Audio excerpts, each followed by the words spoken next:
Hello my beautiful story family. Welcome to our channel where we share life's most extraordinary journeys together. Each comment, like, and moment you spend with these stories creates something truly special between us. I will read every single message you leave, and your thoughts often guide which stories I choose to share next. Today's tale has been one of your most requested, and I can't wait to take you on this emotional journey together. This particular story took over 30 hours to research and craft because it touched something deep within me. I found myself staying up until 3 a.m. several nights, completely absorbed in developing these characters and their journey. Something about their connection felt so real, so necessary in today's world where we often value wealth and status over genuine human bonds. I poured my heart into this one because I believe we all need to hear it. My dear story family, what you're about to hear will challenge how you think about success and happiness. In a world that constantly tells us that money brings fulfillment, this story stands as a powerful reminder of what truly matters. You'll meet a man who had everything money could buy but lived in complete emptiness, and a woman who had very little but possessed the richest heart. Their journey will remind us all that bank accounts can't warm you at night, that penthouse views mean nothing without someone to share them with.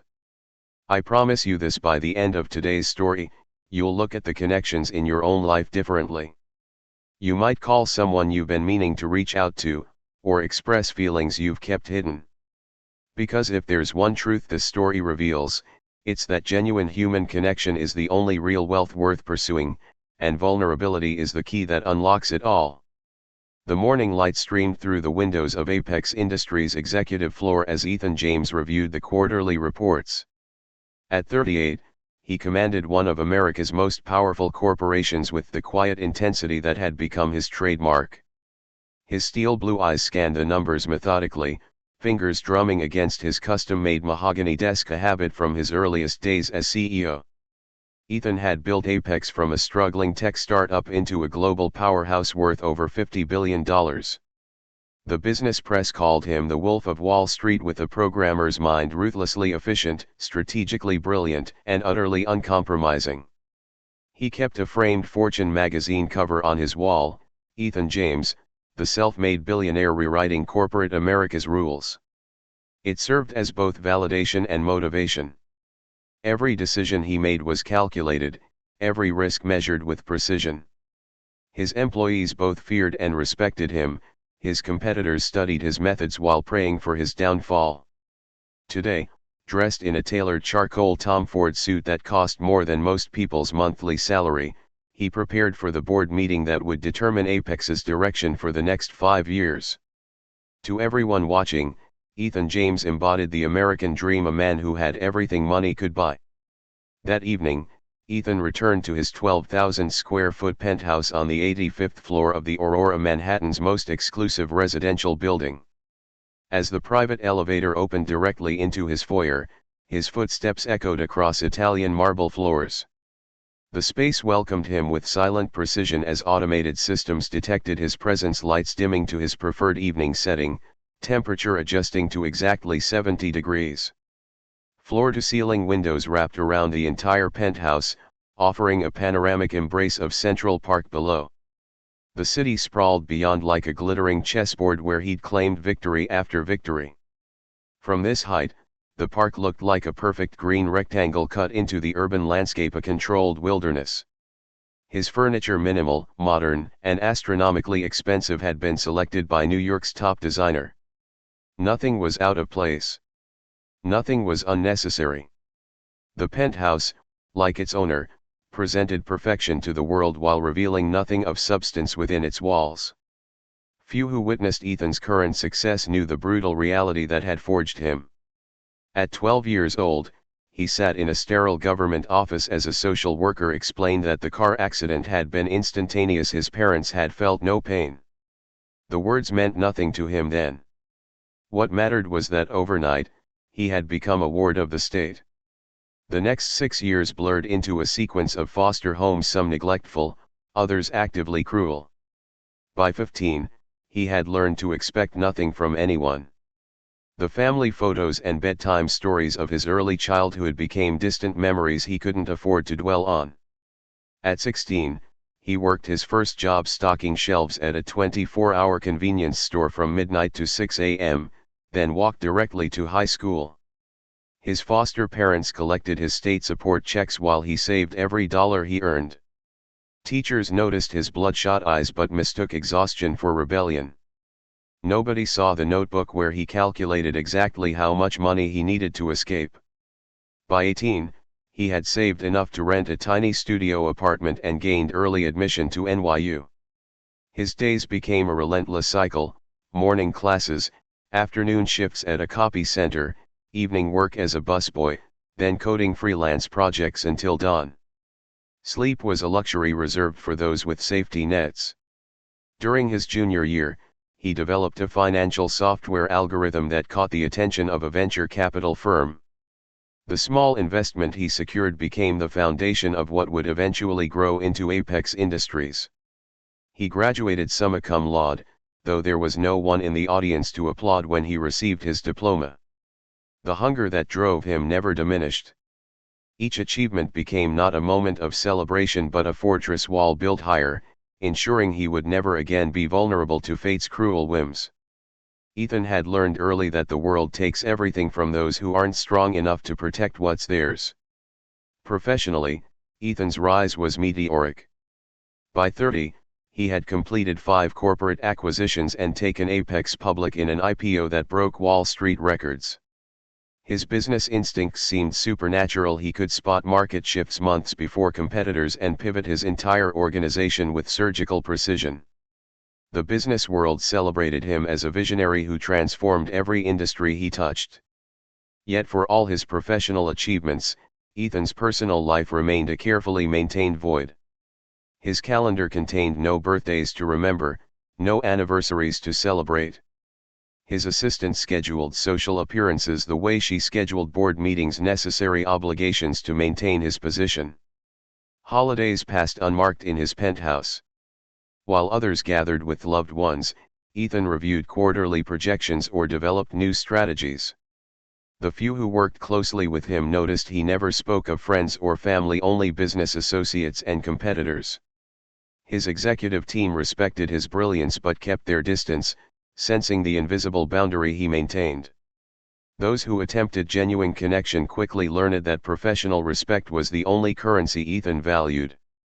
His rare social interactions felt like business transactions, measured, calculated, and ultimately hollow. Success had given him everything except someone to share it with. The divorce papers sat on Ethan's desk like a business contract gone wrong. After 3 years of marriage, Olivia James, soon to revert to Olivia Harrington, had negotiated her exit with the same calculating precision with which she had planned her entrance into his life. They had met at a charity gala, Olivia dazzling in emerald silk, her laugh musical and seemingly genuine. For a moment, Ethan had allowed himself to believe he had found someone who saw beyond his wealth. Their courtship was brief, their wedding featured in Vanity Fair. For a while, he had almost convinced himself that the emptiness inside him had been filled. Then came the photos, Olivia entwined with Daniel West, Ethan's business partner of 7 years. The betrayal was twofold: his wife and one of the few men he had trusted with his company's future. The affair had apparently begun just 6 months after their wedding vows. What cut deepest wasn't the infidelity but the discovery that their entire relationship had been a calculated move. Private investigators uncovered messages between Olivia and Daniel dating back to before she'd ever accidentally bumped into Ethan at that charity event. The Ice King's money with none of the frost, she had written to Daniel. 2 years of playing devoted wife, then half his fortune without a prenup. Ethan had the prenuptial agreement she hadn't expected, limiting her settlement significantly. But the damage to his carefully constructed world couldn't be measured in dollars. The final confirmation that trust was for fools had been delivered with devastating efficiency. After the divorce, Ethan refined his approach to life with cold calculation. In the privacy of his office, he drafted what he called his emotional efficiency protocol, a personal code that would prevent any future vulnerabilities. Rule 1, love is a liability on the balance sheet of life. It creates blind spots in otherwise sound judgment and offers returns that never justify the investment. Rule 2, emotions are weaknesses competitors will exploit. Anger clouds strategic thinking. Hope leads to poor risk assessment. Loneliness drives desperate decisions. Rule 3, personal attachments must be evaluated using the same metrics as business acquisitions. What is their function, what is their cost, and what is their potential for failure? He implemented these principles with characteristic thoroughness. His daily schedule eliminated any unstructured time that might lead to reflection. Personal questions from colleagues were deflected with practiced efficiency. Dating became another abandoned indulgence, like the comfort food he'd given up years ago.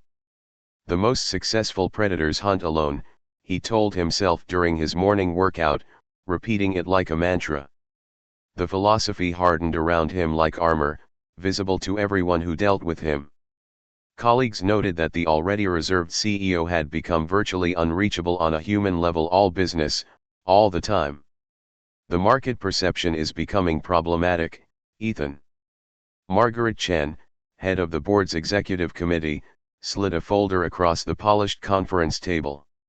Our consumer confidence metrics have dropped 15% since the divorce hit the tabloids. Ethan didn't open the folder. Our Q3 earnings exceeded projections by 22 million. The markets respond to results, not gossip. Thomas Hargrove, the longest-serving board member, cleared his throat. It's not just gossip when the CEO of America's fifth-largest tech company is portrayed as a cold-hearted workaholic abandoned by his wife. Consumers connect with people, not balance sheets. The West situation complicated matters, added Rebecca Johnson, their PR director. When he left with 30% of our development team to join Nexus Tech, it created a narrative we're struggling to counter. The narrative doesn't concern me, Ethan replied, his voice measured. Daniel's team was redundant after the Monroe acquisition. Margaret leaned forward. We've scheduled interviews with 3 top PR firms next week. We need a comprehensive image rehabilitation strategy. Ethan's jaw tightened. Is this a request or a directive? The board vote was unanimous, Thomas said quietly. You built something extraordinary, Ethan. None of us wants to see it damaged because people think its leader is unrelatable. The boardroom at Jensen and Associates PR firm felt unnecessarily theatrical to Ethan, mood lighting and motivational quotes etched into glass walls. He checked his watch, already regretting the hour blocked for this meeting. Mr. James, thank you for making time, said Valerie Jensen, the firm's founder. Her reputation for salvaging corporate reputations had earned her the nickname the Resurrection Specialist among Fortune 500 companies. We've completed our 3-week assessment of Apex's public perception challenges. Ethan nodded curtly. I assume you have solutions rather than just problems to present. Direct as always, Valerie smiled, clicking her presentation to life on the wall screen. The data points to a clear disconnect between Apex's performance and public goodwill. Consumers view the company as an extension of you, brilliant but cold, effective but unapproachable. Charts and graphs flashed across the screen: consumer sentiment tracking, social media analysis, focus group responses. All pointing toward the same conclusion. The narrative around your divorce has cemented a perception that you're incapable of normal human connection, said Derek Phillips, Valerie's partner. Consumers are increasingly drawn to companies they feel emotional alignment with. And Ethan's patience was wearing thin. Valerie exchanged glances with Derek before continuing. We need to humanize you. Our recommendation is a complete personal narrative reset. Meaning? You need to fall in love again, Valerie said simply. A carefully managed romance culminating in marriage would shift the entire conversation. The reformed workaholic who found balance through love, it's compelling and relatable. Ethan's expression hardened. Absolutely not. The numbers don't lie. Derek pushed a document forward. We project a 30% increase in consumer confidence with a successful relationship narrative. Your board has already expressed support for our approach. You want me to enter another marriage as a PR stunt? Ethan's voice remained level despite his rising irritation. We want you to open yourself to possibility, Valerie corrected. The right relationship, genuine or not, could transform everything. I can see from your expression that the meeting with Jensen and Associates went exactly as I predicted, James Chen said, settling into the chair across from Ethan in his office later that afternoon. As Ethan's personal attorney for the past decade, James was one of the few people permitted to speak candidly with him. Ethan pushed the PR firm's proposal across his desk. They want me to manufacture another relationship for public consumption. Apparently, selling software isn't enough now. I need to sell a fairy tale about my personal life. James reviewed the document thoughtfully, his expression revealing nothing. At 45, with 20 years of legal experience navigating the complicated lives of the ultra-wealthy, very little surprised him anymore. The strategy isn't without merit, James finally said. But their execution plan lacks protection for your interests. Ethan raised an eyebrow. You can't possibly be suggesting I follow their advice. Not their exact advice, no. James closed the folder. What if we approached this the way we handle every other business challenge? With clear parameters, defined objectives, and contractual safeguards. Meaning? A contract marriage, James said simply. A legal arrangement with predetermined terms, conditions, and an exit strategy. The public gets their narrative of redemption, the board gets their improved consumer confidence metrics, and you maintain complete control.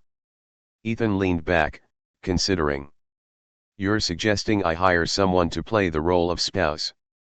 Essentially. We draft an airtight agreement, fixed timeline, confidentiality clauses, compensation schedule, behavioral expectations. When the contract ends, so does the marriage cleanly, quietly, and on your terms. A business transaction, Ethan mused. Precisely. No emotional entanglements, no surprises, no betrayals. Just a mutually beneficial arrangement between consenting adults. James adjusted his glasses. It solves your immediate problem while protecting your long-term interests. The perfect balance of appearance and reality. And where exactly would I find someone willing to enter such an arrangement? Ethan asked. That, James said with unusual hesitation, I may be able to help with someone. 3 days later, Ethan paced the length of his home office, the Manhattan skyline a glittering backdrop to his deliberations. James sat patiently, watching his client process the proposal from every angle. You realize how absurd this is, Ethan finally said, stopping at the window. A contract marriage to boost consumer confidence metrics. The business world operates on perception as much as reality, James replied. You've leveraged that principle with every company you've built. Ethan turned, decision made. If we do this, and I'm not saying we will, I need absolutely ironclad terms. Non-negotiable conditions. James opened his laptop. Let's establish the parameters. 2 years, Ethan began, his voice clinical. Not a day longer. The contract terminates precisely 24 months from the wedding date. The dissolution will be handled quietly, citing irreconcilable differences or growing apart, nothing that damages either party's reputation. James typed rapidly. Duration, 24 months. Agreed. Zero emotional entanglement, Ethan continued. This is a business arrangement only. No expectation of actual romantic involvement. Separate bedrooms. Separate lives, except for required public appearances. Noted. Though public displays of affection would be necessary for credibility. Minimal and choreographed in advance, Ethan countered. I won't be caught off guard. Reasonable, James agreed. What about compensation? Ethan considered briefly. $1 million upfront upon signing the contract. An additional $1 million upon completion of the full term. Monthly stipend of $25,000 for expenses. A bonus structure tied to measurable improvements in Apex's public perception metrics. Very generous, James noted. That brings the total potential compensation to approximately $4 million. For 2 years of someone's life, it's fair, Ethan said dismissively. I also want weekly performance reviews and quarterly assessment meetings to evaluate effectiveness. Like a job performance review? James asked, eyebrow raised. Exactly like that, Ethan confirmed. Because that's precisely what this is, a job. Ethan finished his coffee, studying James's unusually hesitant expression. In 10 years, he had never seen his lawyer uncertain about anything. You mentioned knowing someone who might consider this arrangement, Ethan prompted. James nodded, setting his own cup down carefully. My cousin, Lily Chen. 26 years old, graduated from NYU with honors in fine arts and education. Currently works as a kindergarten teacher in Brooklyn and freelances as an illustrator for children's books. A teacher? Ethan's skepticism was evident. How does a kindergarten teacher fit into this scenario? Lily has a unique situation, James explained. Her grandmother raised her after her parents died in a car accident when she was 8. The woman is everything to her, her only real family. 3 weeks ago, her grandmother was diagnosed with a rare heart condition requiring an experimental procedure. And let me guess, insurance won't cover it, Ethan said. The treatment costs $2.30 million, James confirmed. It's only available at 3 medical centers nationwide. The success rate is promising, but because it's still classified as experimental. No coverage, Ethan finished. So you believe your cousin would enter a fake marriage for her grandmother's medical treatment? I believe she would do anything for the woman who raised her, James corrected. Lily is intelligent, poised, and exceptionally kind. She's also intensely private, values discretion, and has a strong ethical core. She would honor any contract she signs. She sounds too nice for this kind of arrangement, Ethan observed. That's precisely why she's perfect, James countered. The public would instantly warm to her authenticity. She balances your perceived coldness with genuine warmth. The contrast would be compelling. Does she know you're suggesting this? Ethan asked. No. I wanted your agreement first, James admitted. I can approach her with the concept if you're interested. Ethan considered for a long moment. Set up a meeting. I'll make my decision after I've assessed her myself. The following Monday morning, Ethan converted the Apex Industries visitor conference room into an impromptu interview space. He arranged files methodically across the table: background check results, social media analysis, and a psychological profile compiled by the firm's HR consultants. Each document represented a data point in his evaluation process. Ms. Chen will arrive in 10 minutes, his assistant informed him. Bring in Jones from legal and Rivera from HR, Ethan instructed. I want them to observe but not participate. When James arrived with his cousin, Ethan was seated at the head of the table, flanked by his silent evaluation team. He didn't stand when they entered, a deliberate choice to establish the power dynamic. Ms. Chen, please sit, he gestured to the chair directly opposite him. I appreciate your willingness to discuss this unconventional proposition. Lily Chen took her seat with composed dignity that momentarily caught Ethan's attention. He quickly refocused on his prepared evaluation. Before we begin, I've drafted a non-disclosure agreement, he slid the document toward her. This conversation never happened, regardless of the outcome. As she reviewed and signed the NDA, Ethan opened his laptop. I've prepared a detailed questionnaire to determine your suitability. We'll start with scenario-based responses to assess your public interaction capabilities. For the next 45 minutes, Ethan conducted what amounted to a job interview, asking about her crisis management instincts, probing her knowledge of corporate etiquette, and testing her ability to deflect intrusive questions. He noted her answers in a spreadsheet, assigning numerical values to each response. Emotional intelligence, 9.2. Stress resilience, 8.7. Public speaking comfort, 7.5. Finally, he said, "I need to confirm your understanding that this is strictly a business arrangement. There will be no room for emotional complications or renegotiation of terms. The contract will be absolute and binding." His eyes met hers directly for the first time. "Are you prepared to enter a marriage that exists solely on paper and in public performance?" Sunlight filtered through thin curtains, casting golden patches across the worn hardwood floors of Lily Chen's Brooklyn apartment. The one-bedroom walk-up on the fourth floor of a pre-war building was small but meticulously organized, a necessity when 650 square feet had to function as living space, art studio, and occasionally, classroom preparation area. The walls told Lily's story more eloquently than words could. Hand-painted watercolors of Central Park through the seasons hung in simple frames she'd found at thrift stores. Bookshelves sagged slightly under the weight of art books, teaching manuals, and her treasured collection of children's literature from around the world. A weather jade plant, a gift from her grandmother when Lily first moved in, thrived on the windowsill despite the inconsistent light. Her furniture spoke of careful selection rather than hasty accumulation, each piece chosen with intention and often rescued from sidewalk discards, then lovingly restored during rare free weekends. The blue sofa with patched armrests faced a small television she rarely turned on. Her dining table doubled as a desk, currently covered with half-finished illustrations for a children's book about a little girl who could talk to birds.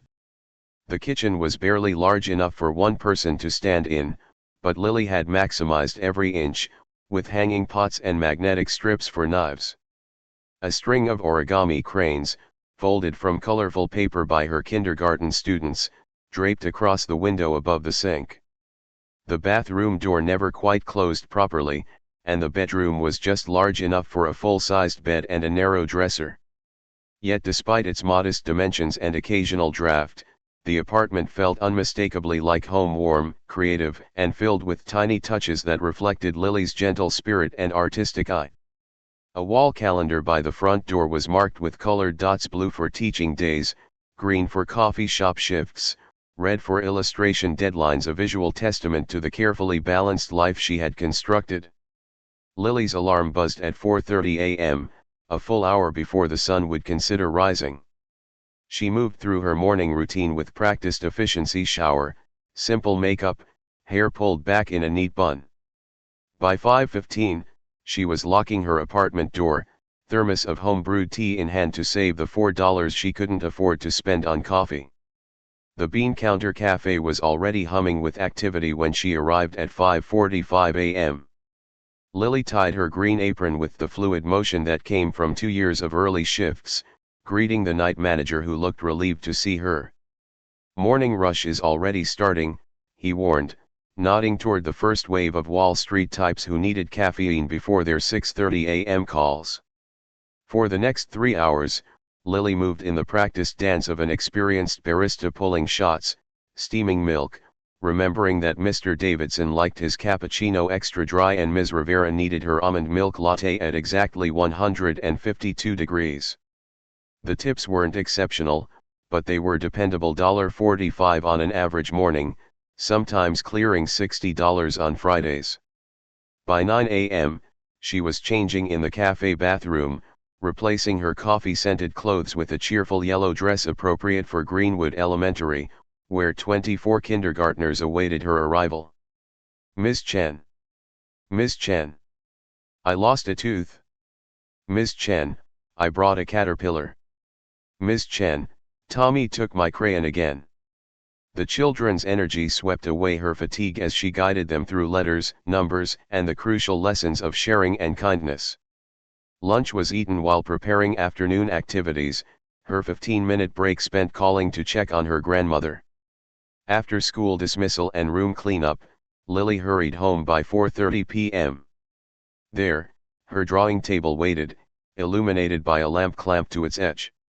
She worked on illustrations for The Moonlight Garden, a children's book commissioned by a small publisher who couldn't afford to pay much but offered a foot in the door of her dream career. Dinner was often forgotten until her hand cramped around her brush, reminding her that it was already 9 p.m. time to prepare for tomorrow's cycle to begin again. Every Sunday afternoon was sacred to Lily, the one time her calendar remained deliberately empty. After morning church service, she took the subway to Queens, where her grandmother, Mei Lin Chen, lived in the same modest two-bedroom house that had been Lily's childhood home. "Nai, I brought your favorite soup dumplings," Lily called as she used her key to enter. The familiar scent of jasmine tea and ginger welcomed her. Mei Lin Chen, now 76, emerged from the kitchen, her silver hair neatly pinned in a traditional bun, her movements still graceful despite her years. "Ah, my little flower arrives? Come, come, I made your favorite almond cookies." Their Sunday ritual never varied: lunch together, then tending to the small garden behind the house where Mei Lin grew vegetables and herbs, followed by tea while Lily listened to her grandmother's stories of life in China before she immigrated to America as a young bride. "You look tired, Liwa," Mei Lin said, using Lily's Chinese name as she poured tea with practiced precision. "Too many jobs, too little rest." "I'm fine, Nai," Lily assured her, knowing her grandmother worried constantly about her working too hard. What remained unspoken between them was the weight of their shared loss. When Lily was 8, the late-night phone call had changed everything. Her parents, both professors returning from an academic conference, had died instantly when a truck driver fell asleep at the wheel. Within hours, Mei Lin had come to collect her granddaughter, bringing her to Queens with few possessions but unwavering devotion. Through grief-filled nights, Mei Lin had held Lily close, teaching her resilience through example. "We bend like bamboo in the storm," she would say, "but we do not break." In the 18 years since, they had formed a bond that transcended typical grandmother-granddaughter relationships. They were each other's anchor in the world: Mei Lin the roots that kept Lily grounded, Lily the branches that reached toward her grandmother's dreams for her future. "One day you will illustrate many beautiful books," Mei Lin said, patting Lily's hand. "And I will be very proud in the front row when you sign them." The call came on a Tuesday afternoon during Lily's lunch break. Her phone displayed Queens Medical Center, immediately sending her heart racing. Mei Lin had gone for what was supposed to be a routine checkup. "Miss Chen? This is Dr. Patel. Your grandmother asked me to call you directly. Is she okay?" Lily asked, stepping away from the teacher's lounge into an empty classroom. "She's stable now, but we've discovered a serious condition. She experienced chest pain during her appointment, which led us to run additional tests." Lily gripped the edge of a student desk. "What did you find?" "Your grandmother has hypertrophic cardiomyopathy with a rare genetic mutation. Essentially, her heart muscle is abnormally thick, restricting blood flow. The specific mutation makes standard treatments far less effective." Dr. Patel's voice became gentle. "Ms. Chen, I'd prefer to discuss treatment options in person. Could you come to the hospital after work?" 4 hours later, Lily sat beside her grandmother's hospital bed as Dr. Patel explained the diagnosis using medical terms that blurred together. What remained crystal clear were the final sentences. "There's a specialized gene therapy treatment showing remarkable success rates with this exact mutation. It remodels the heart tissue at the cellular level. However, it's still classified as experimental by most insurance companies." "But it would help her?" Lily asked, clutching her grandmother's hand. "The preliminary data is very promising. Over 85% of patients in the clinical trials showed significant improvement." "Then that's what we'll do," Lily said firmly. Dr. Patel hesitated. "Ms. Chen, I should be clear about the financial aspects. Because it's classified as experimental, insurance won't cover any portion of the treatment." "How much?" Lily whispered. The complete treatment protocol costs $2.30 million. The room seemed to tilt slightly as the number echoed in Lily's mind. Her grandmother squeezed her hand. "It's all right, Liwa," Malin said softly. "I have lived a good life." "No," Lily replied, her voice steadying. "We'll find a way. I promise." Back in her apartment that night, Lily opened her laptop and created a spreadsheet titled 9 Eyes Treatment Fund. The stark reality of the numbers made her stomach clench. Current savings account, $12,463.28. Emergency fund, $5,876.45. Retirement account, early withdrawal penalty $18,704.93. Value of her car if sold, $4,200 total, $41,244.66. She stared at the bottom line. Not even 2% of what she needed. Her fingers hovered over the keyboard before typing crowdfunding platforms. She researched success rates, fees, and timelines, creating a new tab in her spreadsheet. Even with an optimistic projection and assuming she could craft a compelling campaign that went viral, the average successful medical fundraiser brought in $22,000. Next, she typed medical loans. The interest rates made her wince. Borrowing such an enormous sum would create a lifetime of debt. The calculator told her the monthly payments would exceed her current income, even if she somehow qualified. A third tab, second jobs. She already worked 16-hour days. Where would she find more hours? A fourth tab, sell the house. Her grandmother's modest home in Queens, the only real asset they had, might fetch $600,000 in the current market. Still far short. Lily poured a cup of tea, her hands shaking slightly.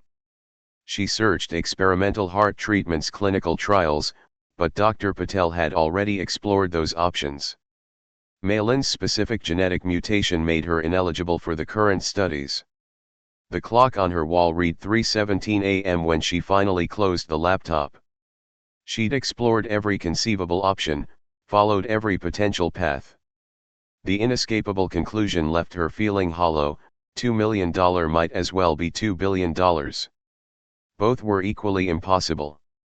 Curling up on her sofa, still in her clothes from the day, Lily finally allowed herself to cry quiet, desperate tears that offered no relief from the weight crushing her chest. 3 days later, Lily sat beside her grandmother's hospital bed, sketching idly to pass the time while Malin napped. The steady beeping of monitors provided a rhythmic backdrop to her thoughts, which still circled endlessly around the impossible sum standing between her grandmother and treatment. Her phone vibrated with an incoming call. The screen displayed James Chen, her cousin who practiced law in Manhattan. Though they weren't particularly close, James had always been respectful and kind during family gatherings. "James, hello," she answered quietly, stepping into the hallway. "Lily, how is Aunt Malin doing?" His voice carried the polished professionalism that came from years of high-stakes negotiations. "Stable for now. They're managing her symptoms, but..." She let the sentence trail off. "I heard about the experimental treatment." James paused. "That's actually why I'm calling. I may have a proposition for you." Something in his tone made Lily straighten. "What kind of proposition?" "It's unconventional," he admitted. "But it could potentially solve Aunt Malin's medical needs." "Completely." "James, I've explored every option. Loans, crowdfunding, selling assets. Nothing comes close to what we need. This would cover the full amount. All $2.3 million, plus additional compensation." Lily's heart began to race. "Is it legal?" "Entirely legal, I assure you." "I wouldn't suggest otherwise," James replied quickly. "It's just unusual." "What would I need to do?" The hope rising in her chest felt dangerous. "I'd rather discuss it in person. Could you meet me tomorrow at my office? Say, 10 a.m. I have teaching. Take a personal day, James interrupted. Lily, I wouldn't ask if it wasn't potentially life-changing. For both you and Aunt Maylin. After a moment's hesitation, Lily nodded, though he couldn't see her. I'll be there. Perfect. And Lily? Come with an open mind. The call ended, leaving Lily staring at her phone, wondering what possible solution could exist that she hadn't already considered. Lily stepped out of the elevator onto the 78th floor of the Apex Industries headquarters, immediately feeling out of place. The reception area gleamed with polished marble and steel, floor-to-ceiling windows offering vertiginous views of Manhattan spread out like a living map below. The minimalist furniture looked more sculptural than functional angular pieces in shades of gray and white that seemed designed to discourage comfort. Ms. Chen. A perfectly groomed receptionist appeared at her elbow. Mr. James and Mr. James Chen are waiting for you. Please follow me. Lily smoothed her simple navy dress, the most professional outfit she owned, reserved for parent-teacher conferences, and followed the clicking heels down a long hallway lined with abstract art in muted tones. Each piece probably cost more than her annual salary. The receptionist paused before a set of double doors, discreetly scanning her badge before announcing Lily's arrival through an intercom. The doors parted silently to reveal an office the size of Lily's entire apartment. James stood as she entered, his familiar face providing a momentary anchor in this unfamiliar world. Lily, thank you for coming. He gestured toward the imposing figure standing by the windows. May I introduce Ethan James, CEO of Apex Industries. Ethan James turned, and Lily's breath caught involuntarily. The man commanding the room was younger than she'd expected, perhaps late 30s, with sharp features that might have been handsome if not for the complete absence of warmth in his expression. His tailored charcoal suit fit him with mathematical precision, his steel blue eyes assessing her with clinical detachment. Ms. Chen, he acknowledged with a slight nod, not moving to shake her hand. Please sit. James guided Lily to one of the chairs facing an expansive desk that separated them from Ethan like a tactical barrier. 3 other people occupied the room, a woman and 2 men in business attire, observing silently from corner positions. These are representatives from legal and human resources, James explained, noting her glance. Observers only, Ethan added, taking his seat across from her. This conversation requires witnesses for everyone's protection. Lily's stomach tightened as she realized this was not merely a meeting but some kind of evaluation. Whatever proposition James had hinted at clearly centered around the intimidating man now studying her as one might examine a specimen under glass. The tension in the room was measured in millimeters of space and milliseconds of silence. Ethan sat perfectly still, his posture immaculate, not a single movement wasted. His breathing was so controlled it barely disturbed the air around him. When he spoke, his words emerged precisely formed, as if each had been weighed and measured before being released. Ms. Chen, I understand punctuality is a virtue you possess. You arrived 7 minutes early. It wasn't a compliment but an observation, logged and filed. I allow extra time for public transportation variables, Lily replied, her hands clasped tightly in her lap to hide their slight tremor. Despite her nerves, she maintained eye contact, a habit developed from years of commanding the attention of fidgety kindergartners.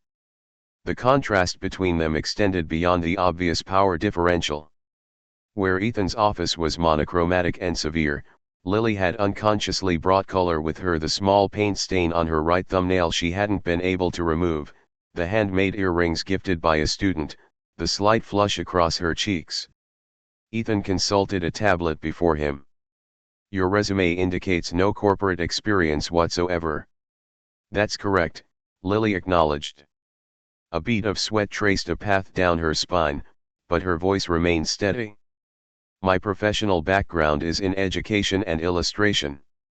Ethan's expression didn't change, but something flickered briefly in his eyes, perhaps surprise at her directness. James shifted uncomfortably in his chair as the silence stretched between them. The HR representative in the corner made a notation on her clipboard. May I ask why I'm here? Lily finally asked, her chin lifting slightly. The question hung in the air, simple yet bold in the face of such calculated intimidation. Ethan studied her with renewed interest, like a chess player reassessing an opponent's unexpected move.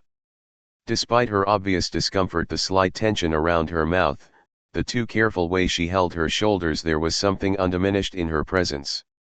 She radiated an authenticity that stood in stark opposition to the carefully constructed environment around her. "You're here, Ms. Chen," Ethan finally replied, "because I may have a solution to your $2.3 million problem, and you may be the solution to mine. I require a wife." Ethan delivered the statement with the same inflection he might use to announce a quarterly earnings report. "Temporarily. For appearances only." Lily's eyes widened, her gaze darting to James, who nodded almost imperceptibly. "Recent events have created public perception issues that are affecting my company's consumer confidence metrics," Ethan continued, sliding a folder across the desk. "The board has mandated image rehabilitation strategies.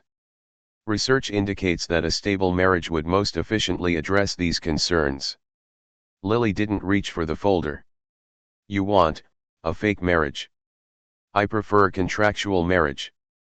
The legality would be authentic, the emotional component would not." Ethan tapped his tablet, and a document appeared on the wall screen behind him. "The arrangement would last precisely 24 months. You would reside in my home but maintain separate living quarters. You would attend specific public and corporate events as my spouse, following predetermined protocols for appropriate behavior." He scrolled to a new section of the document. "All public interactions would be choreographed in advance. Private interactions would be minimal. You would sign comprehensive non-disclosure agreements covering both the arrangement and anything you might learn about my business or personal affairs." Lily sat perfectly still, processing his words. "Compensation would be structured as follows," Ethan continued, unmoved by her shock. $1 million upon signing the contract. Monthly stipend of $25,000 for the duration. $1 million upon successful completion of the full term. Additional performance bonuses based on measurable improvements to company metrics." He looked up from his tablet, his expression unchanged. "The total compensation package would exceed $4 million, ensuring your grandmother receives the necessary treatment with considerable funds remaining for your future security." Ethan leaned forward slightly, the first change in his posture since they'd begun. "I should emphasize, Ms. Chen, that this is a business transaction. There will be no romantic component whatsoever. I am purchasing a service, the appearance of a conventional marriage, not a relationship. The distinction is critical." His eyes held hers with cold intensity. "Is this arrangement something you would consider, or are we wasting each other's time?" Lily stared at Ethan, waiting for the punchline that never came. The silence stretched until she realized he was completely serious. This billionaire genuinely expected her to enter a marriage contract like someone might sign a lease. "This is..." she began, then stopped, searching for words. "This is absurd." "It's unconventional," James interjected gently. "But entirely legal." "Legal doesn't make it right," Lily replied, her voice quiet but firm. "Marriage isn't a business strategy." Ethan's expression remained impassive. For most of human history, marriage was precisely that, a strategic alliance benefiting both parties. The romantic notion is relatively recent. Lily stood abruptly, surprising even herself. "I appreciate your time, Mr. James, but I can't." "Your grandmother has approximately 8 months, Ethan stated flatly, consulting his tablet. "Without treatment, her condition will deteriorate rapidly starting in month 4. By month 6, quality of life becomes significantly compromised. By month 8. He let the sentence hang unfinished. Lily froze, color draining from her face. "How do you know that?" "I had her medical records analyzed by specialists," Ethan replied. I needed to understand the timeline to assess risk factors for our arrangement. She sank slowly back into her chair, anger and desperation warring within her. You had no right. I had every right to conduct due diligence before proposing a $4 million contract, he countered. The analysis also confirmed that the experimental treatment offers an 87% chance of full recovery for your grandmother's specific condition. Lily closed her eyes briefly, the image of her grandmother in the hospital bed flooding her mind. The steady beeping of monitors. The way Malin had patted her hand and said, "Don't worry about me, Liwa. I am not afraid." But Lily was afraid. Terrified of losing the only parent she'd known for the past 18 years. The woman who had held her through nightmares, who had worked double shifts to pay for art supplies, who had never once complained about the burden of raising a child alone in her 60s. When Lily opened her eyes, her decision was made. Her voice barely above a whisper, she asked, "When would we need to start?" 3 days later, Lily sat in the same office, this time facing a contract that stretched to 73 pages of densely packed legal text. James had spent hours walking her through each clause, section, and subsection, his expression occasionally apologetic when they reached particularly clinical passages. The payment structure is outlined in Section 12, James explained, turning to the relevant page. As mentioned, $1 million will be transferred immediately following the ceremony, with the monthly stipend of $25,000 beginning the same day. Lily nodded, still overwhelmed by the numbers that seemed almost abstract in their magnitude. Her attention caught on a paragraph near the bottom of the page. "What's this about performance reviews?" she asked. "Mr. James requests weekly assessment meetings to evaluate public perception metrics and make necessary adjustments to the strategy," James explained. "Like employee performance reviews," Lily clarified, looking up at Ethan, who stood by the window. "Precisely," Ethan confirmed without turning. "Efficiency requires regular measurement and course correction." A small furrow appeared between Lily's brows. "And this section about appearance standards? Your public image will reflect on Apex Industries," Ethan replied. "The contract provides for a styling team, wardrobe consultant, and media training." Lily hesitated, then picked up the pen James had placed beside the contract. Her hand hovered over the signature line as the full weight of what she was agreeing to settled on her shoulders. "The initial payment will be made directly to Queen's Medical Center," James reminded her gently. "Dr. Patel has confirmed they can begin your grandmother's treatment protocol the following day." With that final reminder of why she sat here, Lily signed her name on each flagged page, her signature growing steadier with each repetition. When she reached the final page, she paused only briefly before completing the last signature. Ethan approached the desk, taking the pen from her fingers. His signature followed hers with mechanical precision, the strokes efficient and controlled. "Congratulations, Ms. Chen," he said, his tone entirely businesslike. "We're getting married in 2 weeks. My assistant will send you the itinerary and preliminary preparation schedule tomorrow morning." Their eyes met briefly across the desk, new business partners in the strangest venture of Lily's life. "My beautiful story family, let's take a moment here to consider the impossible choice Lily has just made. She's agreed to enter a marriage with a man she barely knows, a man who has made it crystal clear that emotions have no place in their arrangement. A legal contract now defines every aspect of their relationship, down to how often they'll be seen together and how they should act in public. But look at what drove her to this decision. Her grandmother, the woman who raised her, who sacrificed everything for her, needs a treatment that costs $2.3 million. Without it, Malin has just 8 months left. 8 months of declining health, of watching the strongest woman she knows fade away. What would you do if you were in Lily's position? If someone offered you millions of dollars to pretend to be in love for 2 years, would you say yes? Would you sign away 24 months of your life, living with a stranger whose heart seems encased in ice? Consider what it means to give up your freedom, your privacy, your chance at finding real love during that time. To wake up each morning and put on a performance for the world. To smile for cameras while knowing the truth behind closed doors. Yet also consider what it means to watch someone you love suffer when you have the power to prevent it. When the choice comes down to your happiness or their life, how clear does that decision become? I want you to really ask yourself, what would you sacrifice for someone you love? So please, share your honest thoughts below.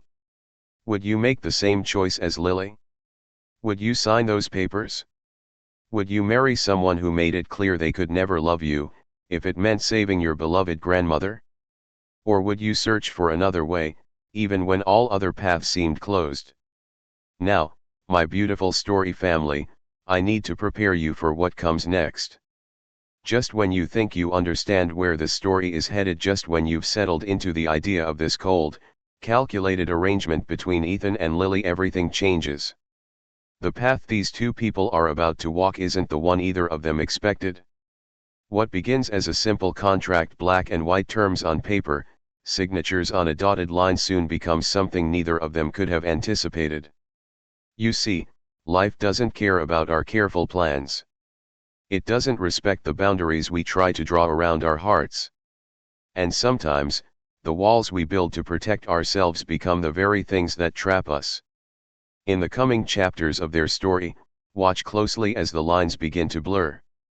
Notice the small moments, the glances that last a beat too long, the accidental touches that leave lingering warmth, the tiny cracks that begin to form in Ethan's perfect armor. What happens when a woman who believes in genuine connection collides with a man who has rejected the very concept of emotional vulnerability? What occurs when pretending to be in love forces two people to see each other, truly see each other in ways they never intended? The wedding is just the beginning. What follows will challenge everything these two believe about themselves and each other. Their carefully constructed arrangement is about to face the one force that no contract can control or contain. What you're about to witness, my dear story family, is nothing short of a transformation that neither Ethan nor Lily could have foreseen. Their arrangement, so meticulously planned, so carefully documented in legal language, was supposed to be simple. A mutually beneficial exchange with clear boundaries and expectations. But the universe had other plans. In the chapters ahead, a series of unexpected moments will shatter the controlled world they thought they created. A chance encounter. A revealed secret. A moment of genuine connection when all the pretending falls away. These catalysts will set in motion changes that cannot be reversed. For Ethan, the man who built an empire by eliminating emotion from every equation, a dangerous question begins to form: what if he's been solving for the wrong variable all along? What if success and control aren't the same thing? For Lily, who entered this arrangement believing she could compartmentalize her life for 2 years, an uncomfortable truth emerges: some boundaries can't be maintained, no matter how desperately we try. Their journey forward will challenge the fundamental beliefs they hold about themselves and each other. The masks they wear in public will become increasingly difficult to remove in private. The lines between performance and reality will blur until neither is certain where one ends and the other begins.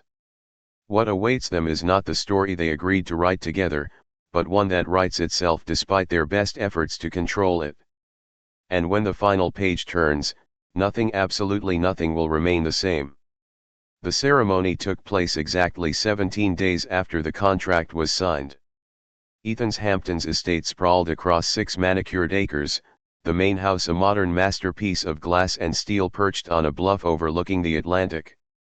White roses lined the stone path leading to a minimalist arch on the lawn, where only 20 guests gathered: board members, key executives, and James, who stood as Ethan's best man. Malin sat in the front row, her eyes bright with tears she believed were joyful. She had been moved from the hospital to a private care facility the day after the contract was signed, the first payment ensuring she received the experimental treatment that had already begun to strengthen her weakened heart. "You look beautiful," she had whispered to Lily that morning, helping her adjust the simple but elegant Vera Wang gown that Ethan's stylist had selected. No expense had been spared, Yet everything felt curated for maximum impact with minimum sentimentality. The ceremony lasted exactly 12 minutes. The custom vows, written by Ethan's PR team, sounded romantic to outsiders but contained carefully coded language that both bride and groom understood: commitments to partnership rather than love, promises of respect rather than devotion. As Lily said "I do," a seagull cried overhead, the only unscripted moment of the entire affair. Billionaire CEO finds love, the whirlwind romance of Silicon Valley's most eligible bachelor, screamed the headline of Business Insider the morning after the ceremony. The article featured a carefully selected photo of Ethan gazing at Lily with what appeared to be adoration, a calculated expression he had practiced with his media coach. The Wall Street Journal took a more measured approach. Apex Industries stock rises 3% following James Chen nuptials, but still included quotes from sources close to the couple about their instant connection and complementary values. Social media exploded with the narrative crafted by Ethan's PR team, the brilliant billionaire who found his heart captured by a kindergarten teacher with artistic talent and a charitable spirit. The stark contrast between them made the story irresistible to lifestyle magazines, which published multi-page spreads analyzing everything from Lily's refreshingly authentic style to the symbolic meaning behind her understated diamond ring. People magazine ran a feature titled "How Lily Chen Melted Tech's Coldest Heart," complete with quotes from Ethan's carefully coached employees about the positive changes they'd noticed in their formerly aloof CEO. Each article followed the press release almost verbatim. They had met through family connections, enjoyed a private courtship away from prying eyes, and decided life was too short to wait when you find the right person. In public, Ethan played his role with mechanical precision. His hand would find the small of Lily's back exactly 3 seconds after exiting any vehicle. He would lean in to whisper in her ear at precisely timed intervals during charity galas. Nothing meaningful, usually just smile for the photographer approaching from your right or the board chairman is walking over. His public kisses were performed with technically perfect form, gentle, lasting 2.4 seconds, accompanied by a rehearsed softening around his eyes that photographs captured beautifully. Every gesture had been choreographed during their training sessions, executed with the same efficiency Ethan applied to corporate acquisitions. Yet the moment they entered private spaces, the transformation was jarring. His hand would drop from her waist as if she'd suddenly become radioactive. The carefully modulated warmth in his voice would flatten into clipped, business-like instructions. The space between them would instantly expand from intimate to impersonal. During their first dinner party as a couple, Ethan had charmed their guests with attentive glances and casual touches to Lily's shoulder. Later that night, he had passed her in the hallway without a word or glance, as if she were merely another piece of furniture in his carefully curated home. Lily's acting skills were being tested daily. Each rehearsed smile, each practiced laugh in response to Ethan's public displays felt like betrayal, not of him, but of herself. The kindergarten teacher who had taught children about honesty now lived a carefully constructed lie. "You seem tense," the makeup artist commented one morning, applying concealer to the shadows beneath Lily's eyes. "Try rolling your shoulders back." But the tension couldn't be massaged away. It lived in her bones now, a constant companion as she navigated this strange new world of wealth and appearances. Still, whenever doubt crept in, Lily would call her grandmother. Hearing Malin's stronger voice, listening to her describe taking short walks in the facility's garden, activities that had been impossible just weeks before, hardened Lily's resolve. "The doctor says I am responding remarkably well to the treatment," Malin had told her yesterday. "He called me his star patient." That evening, as Lily stood beside Ethan at yet another corporate function, smiling until her cheeks ached while he delivered the same anecdote about their meeting for the 5th time, she reminded herself, 2 years. Just 2 years of her life in exchange for many more years with her grandmother. The math was simple, even if the emotions were not. The north and south wings of Ethan's penthouse might as well have been different planets. Lily's bedroom suite occupied the southern corner, a generous space with floor-to-ceiling windows overlooking the park. The design team had transformed it before her arrival, replacing Ethan's preferred minimalist aesthetic with warmer tones and natural elements. "Your private quarters," Ethan had explained on her first day, leading her through the door with the detachment of a real estate agent. "The code is 4-7-3-9. Only you, myself, and the housekeeper have access." Her belongings, the few boxes she'd packed from her Brooklyn apartment, looked almost comical in the vast space. Her worn paperbacks and handmade quilt seemed like artifacts from another lifetime. Meanwhile, Ethan's master suite in the north wing remained his sanctuary, off limits and mysterious. The two wings connected through the main living areas, kitchen, and formal dining room, spaces that felt like neutral territory in their strange arrangement. At night, Lily would hear Ethan moving through these shared spaces, his footsteps fading as he retreated to his side of their divided world. Sometimes she caught herself wondering about his private rooms, what books lined his shelves, what he might look like with his guard down, before reminding herself that curiosity wasn't part of their agreement. 1 week after the wedding, Ethan called their first operational meeting in his home office. Lily sat across from him as he reviewed a leather-bound folder labeled Household Protocols. "Efficiency requires clear parameters," he explained, sliding a printed document across the desk. "I've outlined our daily schedules, including designated times for shared spaces." The document detailed everything from breakfast arrangements, separate, except Sundays when they would dine together for relationship maintenance, to gym usage, Ethan, 5 to 6:30 a.m., Lily, available all other hours. "The staff has been briefed on our arrangement," he continued. "They're covered by NDAs, but discretion is still advised. The housekeeper arrives at 9 and leaves at 3. The chef prepares meals in advance but doesn't stay on premises." Lily scanned the meticulous schedule. "What about spontaneous events? Life doesn't always follow a timetable. Deviations should be communicated with minimum 4 hours notice," Ethan replied without hesitation. "Emergency protocols are on page 7.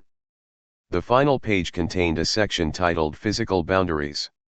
It specified acceptable forms of contact for various public settings, down to the precise duration of embraces at different types of events. "Any questions?"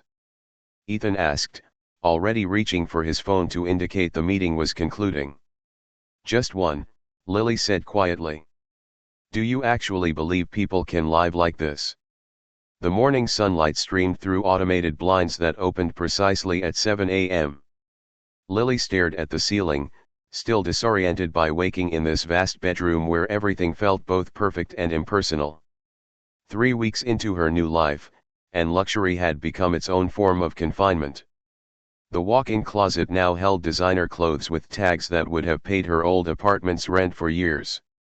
The marble bathroom featured a shower with 16 different water jets and a bathtub deep enough to swim in. The kitchen contained appliances so advanced she needed a tutorial to make coffee. Yet for all its opulence, the penthouse felt like a beautiful cage. Her movements were monitored by security systems. Her schedule was managed by assistants she hadn't hired. Her meals appeared and disappeared with clockwork precision, prepared by a chef who knew her dietary preferences better than she did. When she ventured to the rooftop garden, the one place she found solace, security cameras tracked her movements. When she tried exploring the building, a polite but firm security guard redirected her to approved areas. "Mrs. James, may I assist you with anything?" Staff would ask, the name still sounding foreign to her ears. "Freedom," she wanted to answer. But that wasn't included in the contract.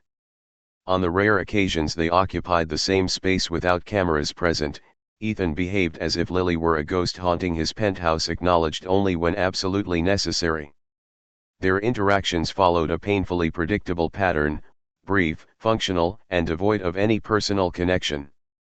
"The car will arrive at 7:30 for the foundation dinner," he would state while passing her in the hallway, eyes fixed on his phone rather than her face. "The PR team scheduled an interview Tuesday. Wear something blue," he'd note, already moving toward his home office before she could respond. Days would pass without actual conversation. Ethan left for work before dawn and returned late, sequestering himself in his wing of the penthouse. They communicated primarily through Francisco, Ethan's personal assistant, who relayed messages with diplomatic precision. Their weekly assessment meetings were clinical affairs where Ethan reviewed media coverage and public perception metrics as if evaluating a marketing campaign. Lily's contributions received the same cursory attention he might give an underperforming investment, noted and dismissed in the same breath. On one particularly lonely evening, Lily had attempted small talk over their scheduled Sunday dinner. "How was your trip to Chicago?" "Productive," he'd replied, offering nothing more as he returned to reviewing documents between precisely measured bites of salmon. The corner of the rooftop conservatory had become Lily's sanctuary. She'd transformed it into a makeshift studio with an easel, a drafting table, and shelves stocked with premium art supplies, one extravagance she allowed herself to embrace. Here, surrounded by plants and natural light, she continued her work on The Moonlight Garden, the children's book she'd started in her Brooklyn apartment. "Your monthly allowance exceeds what most illustrators make annually," Ethan had commented when he discovered her working late one evening. "This seems unnecessary." Lily had simply continued adding delicate watercolor washes to the night sky she was painting. It was never about the money. Her editor at the small publishing house was shocked when Lily insisted on keeping their original contract despite her changed circumstances. The advance had been modest, barely enough to cover a week of groceries in her previous life, but completing the project provided a thread of continuity, a piece of herself preserved. Each morning, after Ethan departed for Apex headquarters, Lily would spend hours bringing to life the story of a child who discovered a garden that only bloomed at night. The familiar rhythm of sketching, inking, and painting kept her grounded when everything else felt foreign.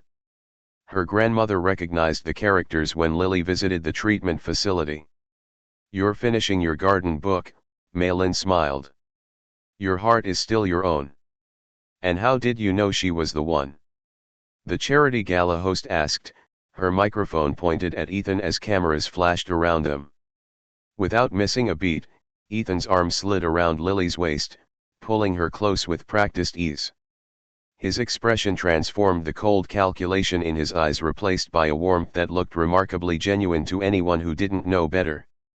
"Sometimes you don't realize what's missing until you find it," he replied, his gaze falling on Lily with such convincing affection that for a split second, even she almost believed it. These performances occurred with increasing frequency. The Children's Hospital benefit where Ethan kept her hand clasped in his throughout dinner. The Apex Industries product launch where he kissed her cheek precisely twice for maximum photo opportunity. The museum opening where he whispered rehearsed endearments just loudly enough for nearby reporters to accidentally overhear. Their act had become seamless. Ethan would transition from corporate automaton to devoted husband the moment they stepped from the car, the change so immediate it was almost disturbing. Lily learned to mirror his timing, to laugh at the right moments, to gaze at him with what magazines called obvious adoration. "You're getting better at this," he noted after one particularly convincing joint interview. It wasn't quite a compliment, but it was the closest thing to one she'd received. The quarterly board review preparation kept Ethan working in the living room, spreadsheets and projections scattered across the coffee table. He barely glanced up when Lily entered, assuming she would pass through as usual. Instead, she paused behind him, her attention caught by the financial models on his tablet. "You've got a calculation error in your Asian market projections," she said quietly. Ethan turned, ready to dismiss her comment, but Lily continued. "The currency conversion factor is wrong. You're using 1.2 when it should be 0.12. It throws off your entire forecast by millions." He stared at her, then back at his tablet. She was right. "How did you?" "I minored in economics," she shrugged. Numbers made sense when people didn't. Later that week, Ethan noticed Lily speaking fluent Mandarin with Wang, his normally reserved housekeeper. The older woman was actually smiling, something he'd never witnessed in 3 years of employment. Over the following days, he found himself quietly observing other interactions. Lily bringing coffee to his driver who waited hours in the car. Lily learning the names of security staff's children. Lily helping the mail clerk carry packages when his cart overturned. These weren't calculated gestures for gain or appearance. They were simply who she was, a realization that left Ethan oddly unsettled. Ethan returned early from a cancelled meeting to find an unfamiliar sound echoing through the penthouse, quiet sobbing. Following the sound to the kitchen, he paused in the doorway, unseen by the two women inside. Wang, his housekeeper of 3 years, sat at the kitchen island, her normally composed face streaked with tears. Lily sat beside her, holding the older woman's hands in hers. The doctors say he needs specialized tests, Wang was saying between shaky breaths. Insurance will only cover 60%. I don't know how. May I see the medical information? Lily asked gently. My grandmother's treatment has taught me a lot about navigating healthcare systems. Wang nodded, pulling crumpled papers from her pocket. Ethan recognized hospital letterhead as Lily reviewed the documents with focused attention. There's a pediatric program at Cornell that might help, Lily said. Let me make some calls tomorrow. And please don't worry about the costs right now. I cannot accept, Wang began. You're not accepting anything yet, Lily interrupted kindly. Just letting me explore options. That's what friends do. Ethan had never considered Wang anything but an employee. The concept of friendship with staff had never occurred to him. Yet Wang was nodding, her breathing calmer, relief visible in her posture. He stepped away silently, something uncomfortable and unfamiliar shifting in his chest. 3 days later, Ethan found a medical bill on his desk marked paid in full. The patient name matched Wang's son, the amount substantial. No note accompanied it, but he knew exactly who had arranged the payment. That evening, he found Lily in the conservatory, working on an illustration of a child peering into a moonlit pond. For a moment, he simply watched her, the intense concentration in her eyes, the delicate precision of her brush strokes, completely absorbed in creating something beautiful. You paid for Wang's son's treatment, he said finally. Not a question. Lily looked up, brush pausing mid-stroke. It seemed the right thing to do. You used your personal account, not the household funds. She returned to her painting. Money meant to help my grandmother should help others too. It feels balanced that way. Ethan remained, watching her work. The silence between them felt different, less like a wall and more like a space neither knew quite how to fill. The boy will be all right? He asked eventually. With proper care, yes. Lily added a tiny silver fish to the pond. Wang's been with you 3 years. Did you know she has a son? No, Ethan admitted, the single word containing an unexpected weight. I didn't know. The security cameras in the penthouse fed directly to Ethan's private office, a system he had installed for protection but rarely monitored personally. Yet lately, he found himself watching the footage with increasing frequency, specifically, the cameras covering the areas Lily frequented.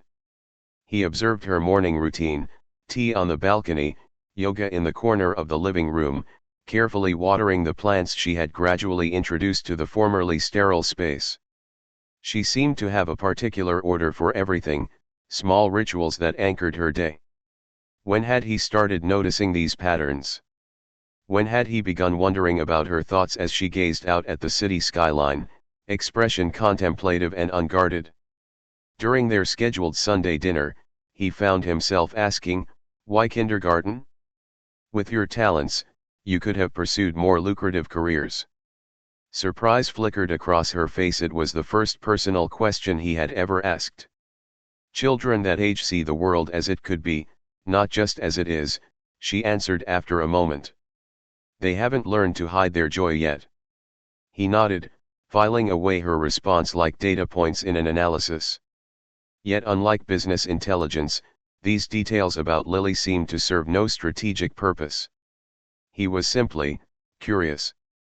The realization was uncomfortable enough that he avoided their next scheduled dinner entirely.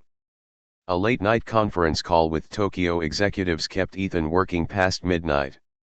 Heading toward his office for final notes, he noticed light spilling from beneath the conservatory door. Inside, he found Lily's workspace empty but her portfolio open, pages of completed illustrations laid out to dry. He approached cautiously, as if the artwork might vanish if observed too directly. The illustrations told the story of a small girl discovering a garden where flowers bloomed only under moonlight, each petal revealing tiny worlds inside.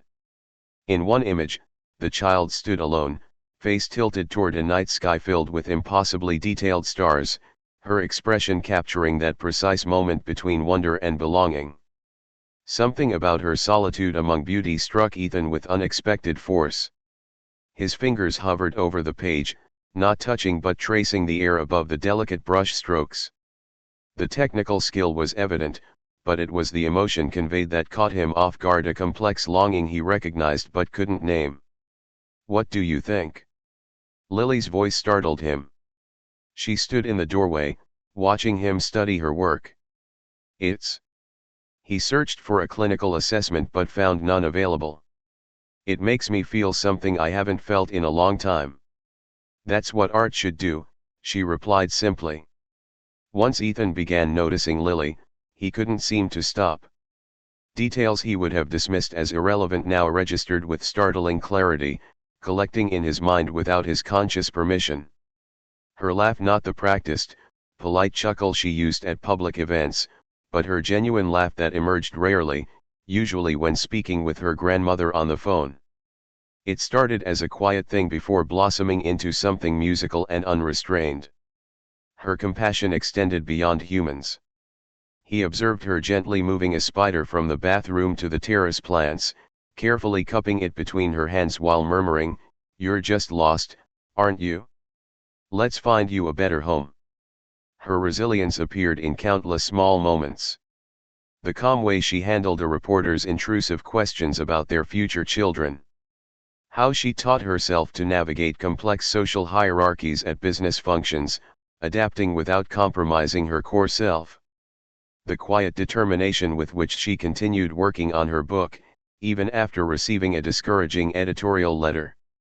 Most unsettling was how she maintained her essential kindness despite the coldness of their arrangement. Where he would have become bitter, she remained gentle. Where he would have withdrawn, she continued reaching outward.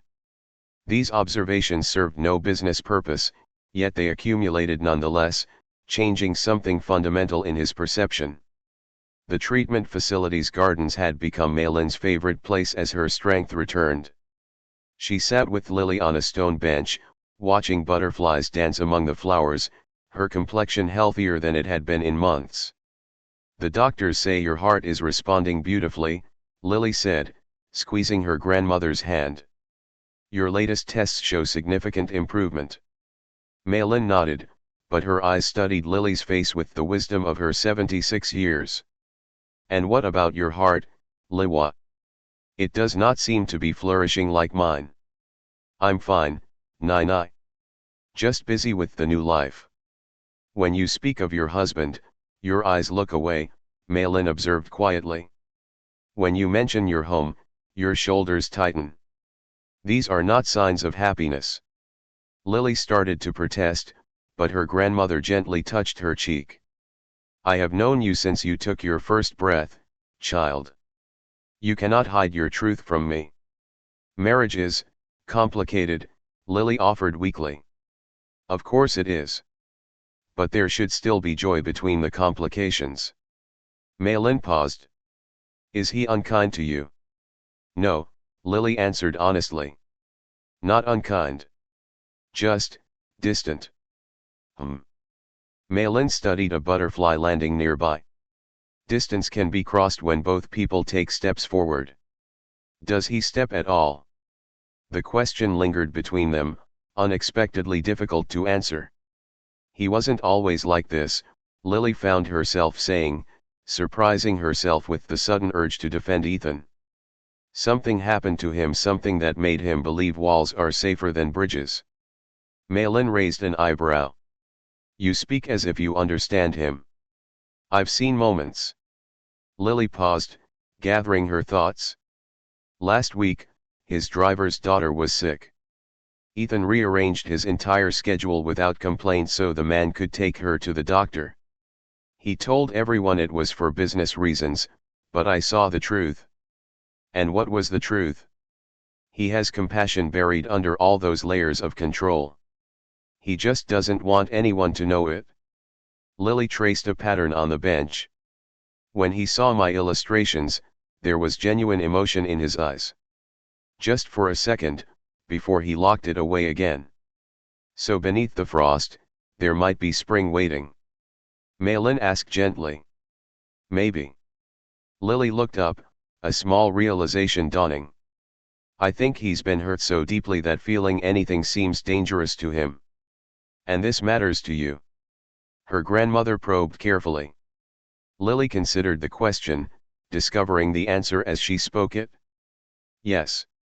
Because no one should have to live so carefully that they miss living entirely.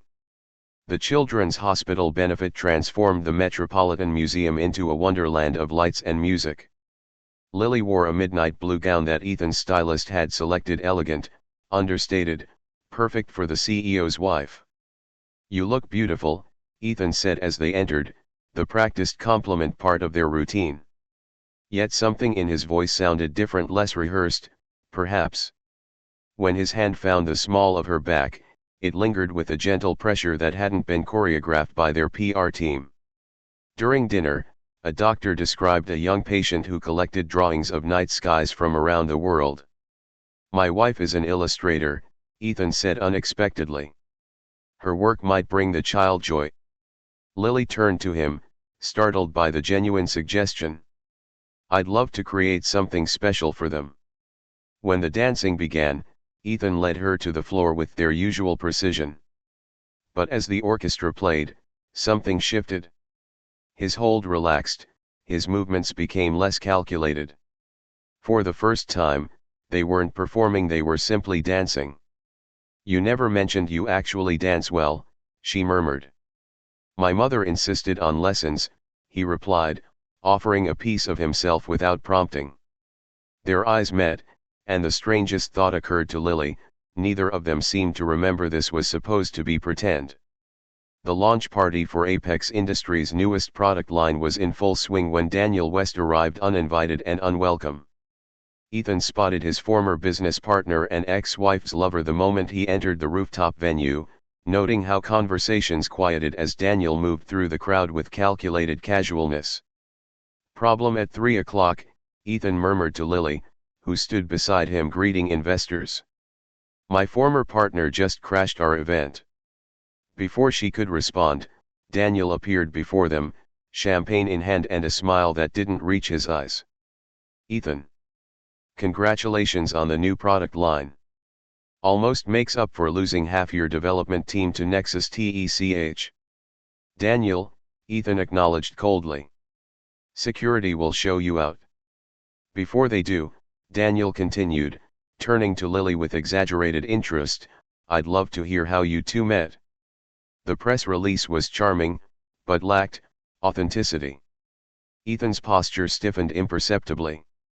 Our personal life isn't up for discussion. Funny thing, Daniel said, voice dropping as he leaned closer. My cousin works at the county clerk's office. Marriage licenses make interesting reading, especially when filed just days after major PR crises. His gaze slid between them. Almost seems contractual in its timing. 2 security guards approached, but Daniel raised his hands in mock surrender. Just catching up with old friends. Though the board might be interested in knowing their CEO's marriage is as fake as his commitment to former partners. As security escorted him toward the elevator, Daniel called back, ask him about the prenup, Mrs. James. Or should I say, Ms. Chen? I wonder how much he's paying you. The event photographer captured the exact moment Daniel was escorted out, the triumphant smirk on his face announcing damage already done.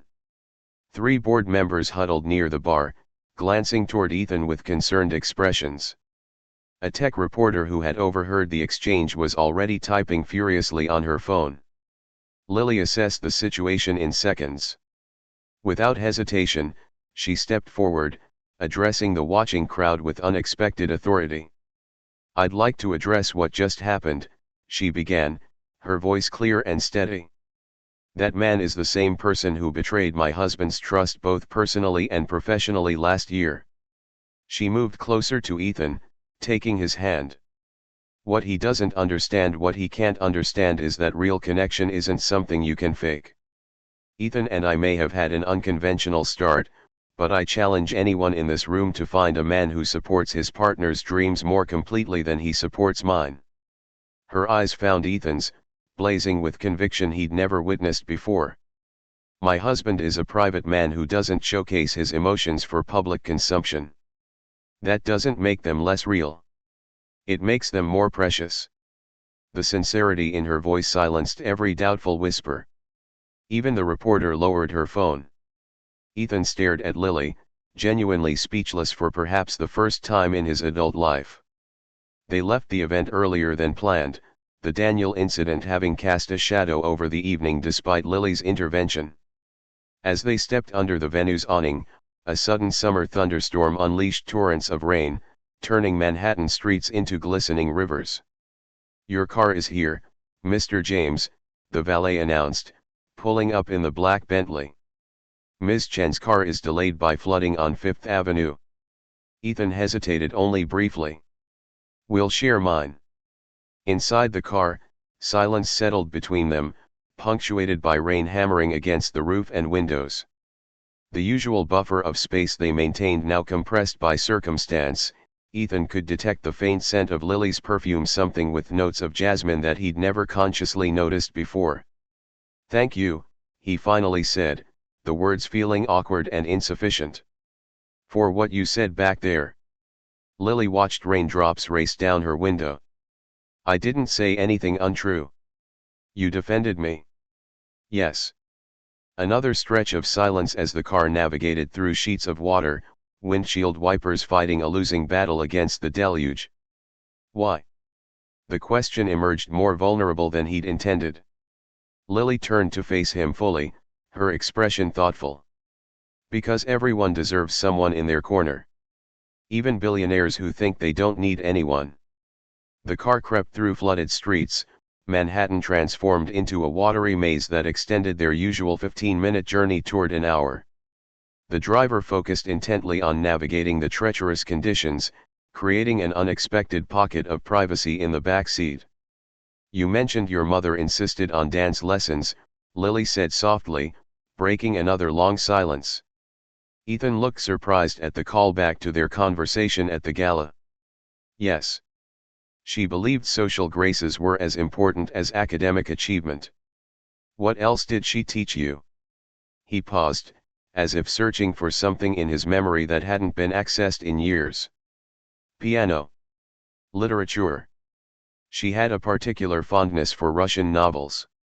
"That explains the Tolstoy in your office bookshelf," Lily observed. "You noticed that?" "I notice more than you might think." Rain drummed against the roof, creating a cocoon of white noise around them. "What were they like?" "Your parents?" Lily asked. Ethan stared at the rain-blurred city beyond the window. "My father built a moderately successful investment firm. Very traditional, very focused on legacy. My mother was gentler.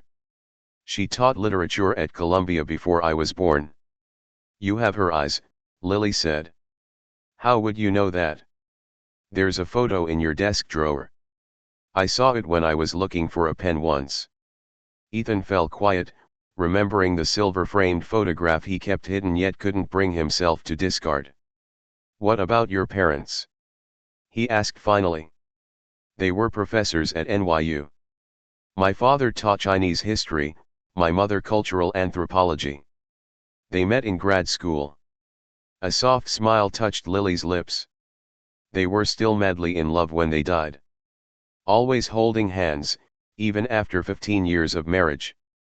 "That must have been good to witness," Ethan said carefully. "It was." They set an impossible standard, really. She turned toward him. What happened when your parents died? The file mentioned you were 12. I became a ward of the state. Foster care until I was 18. No other family. None who wanted a grieving boy, he said simply. Something in his tone made Lily reach across the seat. Her hand covered his, warm and steady. He didn't pull away. I'm sorry, Ethan. For once, he didn't have a calculated response. So am I.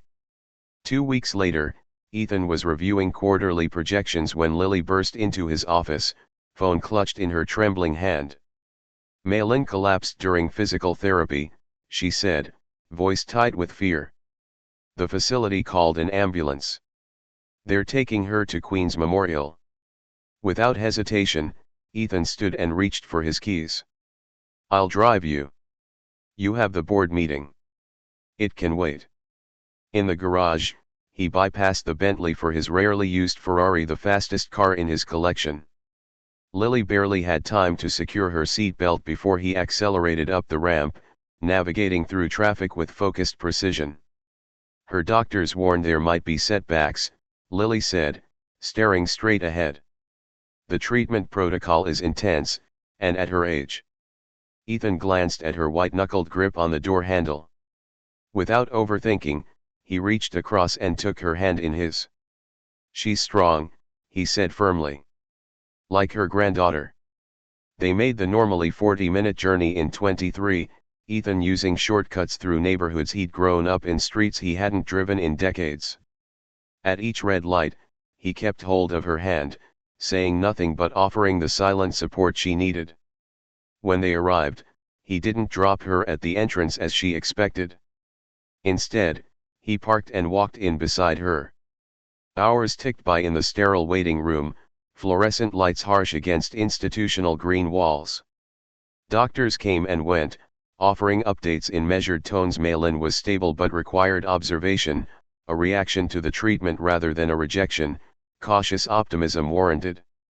Ethan expected to feel impatient, to check his watch and calculate opportunities lost, meetings missed. Instead, he found himself fully present, bringing Lily coffee she barely touched, handling calls from the board with brief explanations, creating a buffer between her and the administrative details of hospital bureaucracy. As night deepened, Lily curled into an uncomfortable vinyl chair, exhaustion finally claiming her. Without waking her, Ethan draped his suit jacket over her shoulders. You can go home, she had murmured earlier. This could be hours more. I'll stay, he had replied simply. At 3 a.m., a nurse finally led them to Malin's room. The elderly woman looked small against the white sheets, monitors beeping softly beside her. When Lily rushed to her bedside, Ethan remained by the door, an observer to their whispered Mandarin conversation. He should have felt out of place in this intensely personal moment.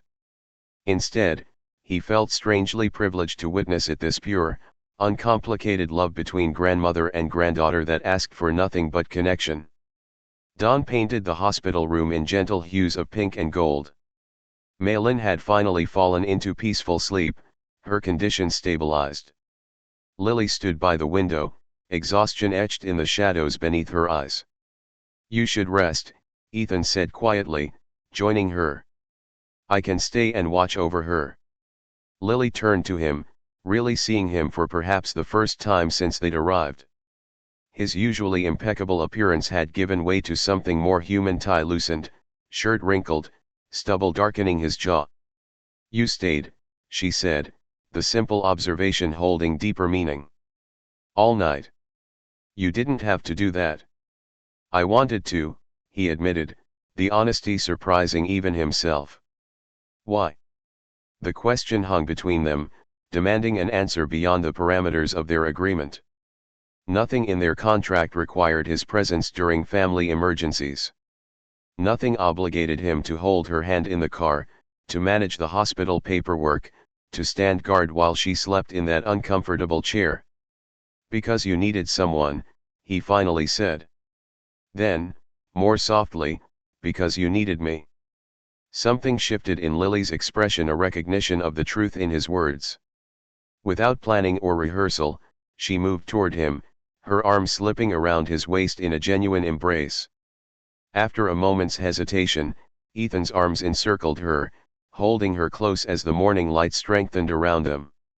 My beautiful story family, I have to pause here and ask you something that's been on my mind as I've been sharing Ethan and Lily's journey with you.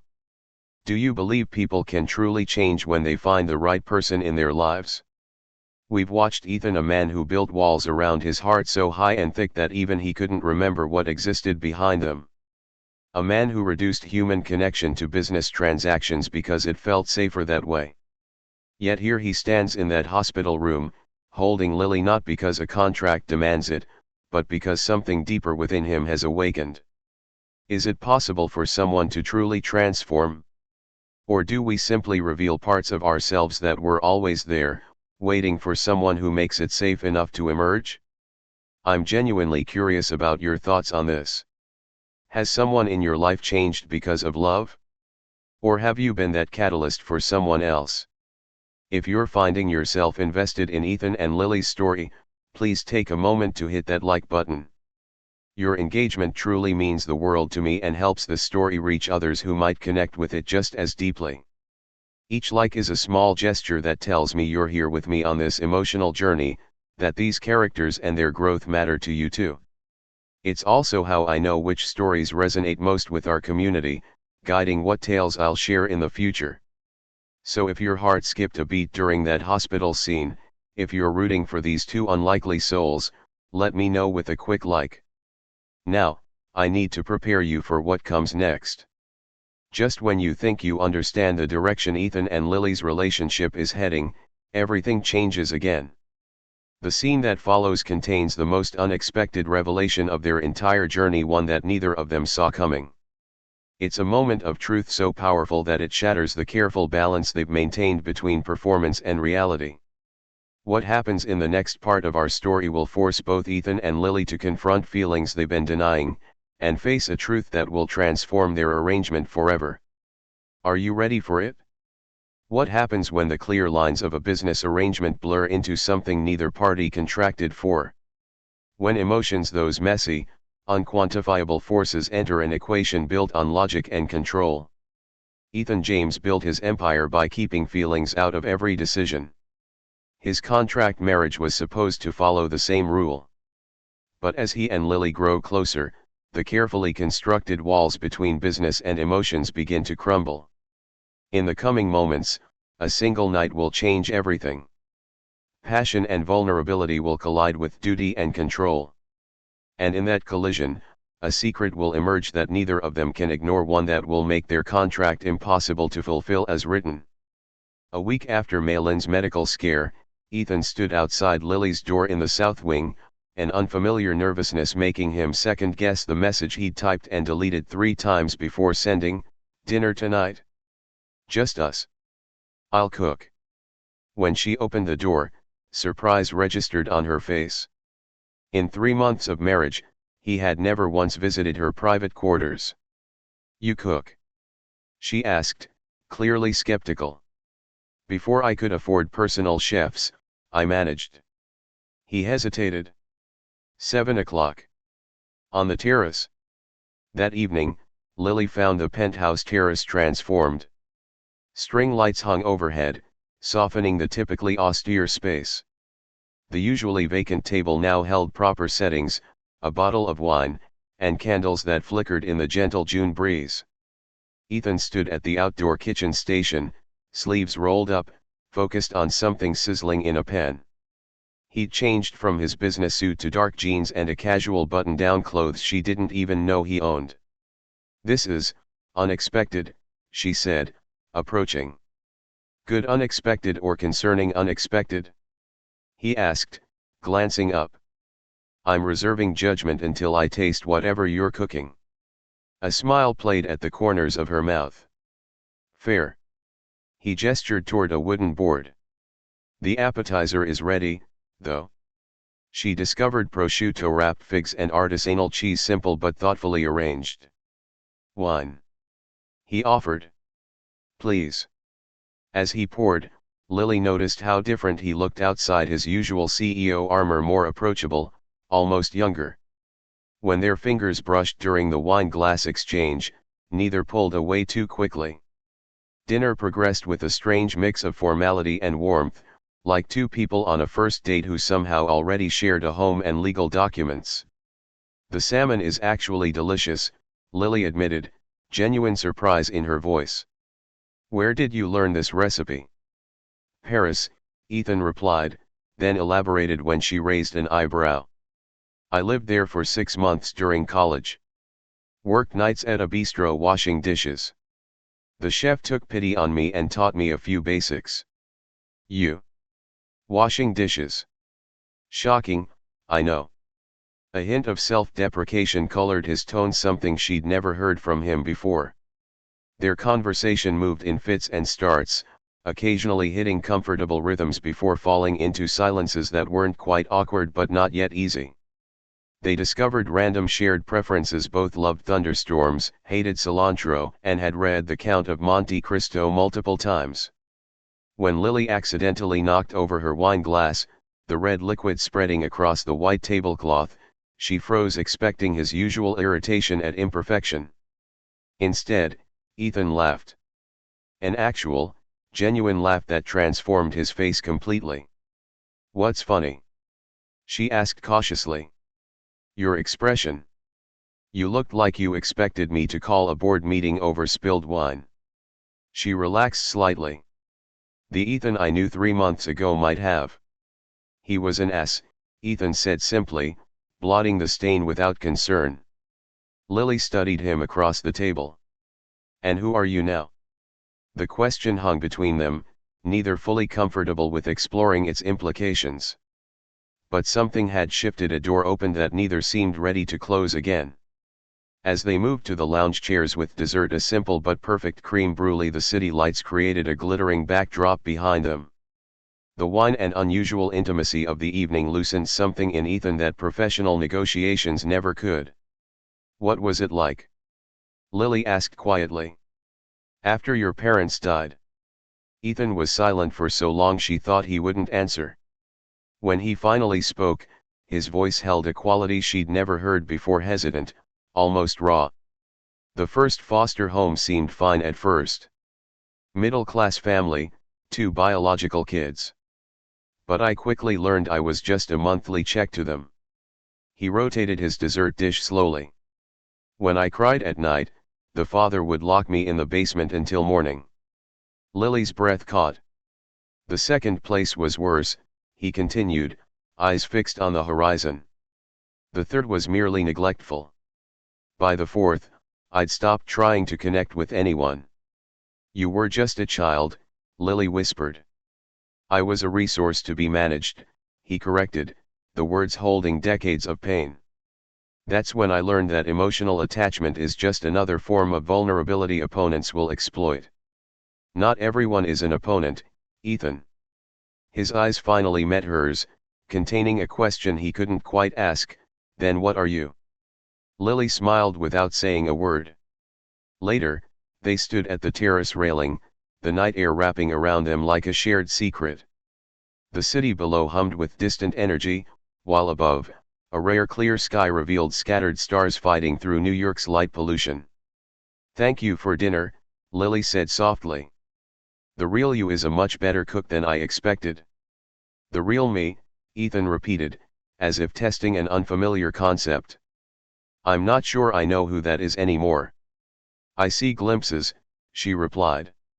"When you forget to maintain the CEO facade." He turned toward her, moonlight catching the vulnerability still lingering in his eyes from their earlier conversation.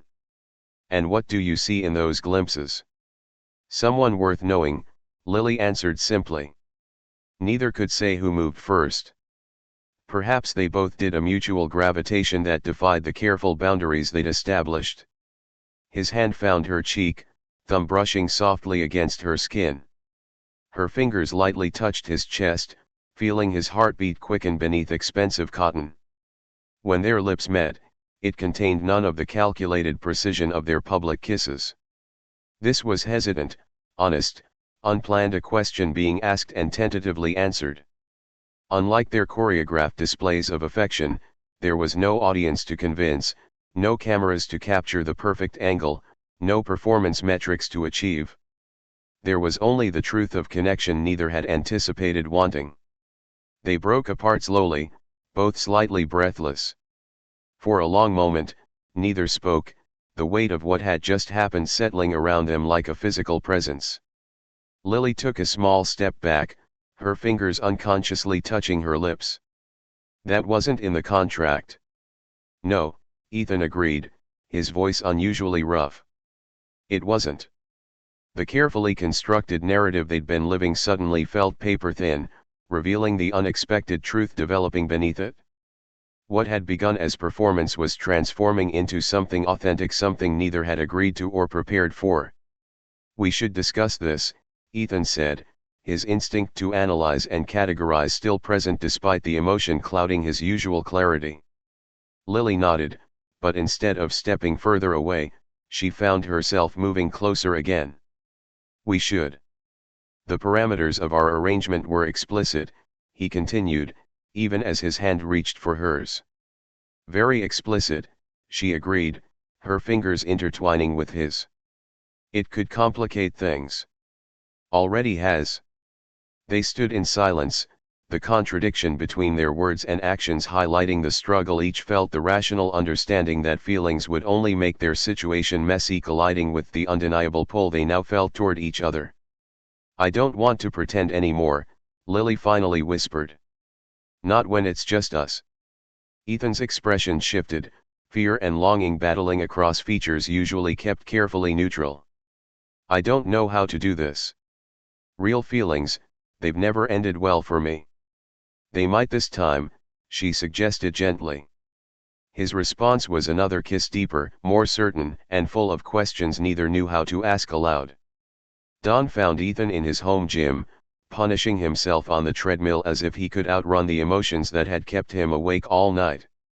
Sweat soaked his shirt as he pushed himself harder, increasing the incline to painful levels.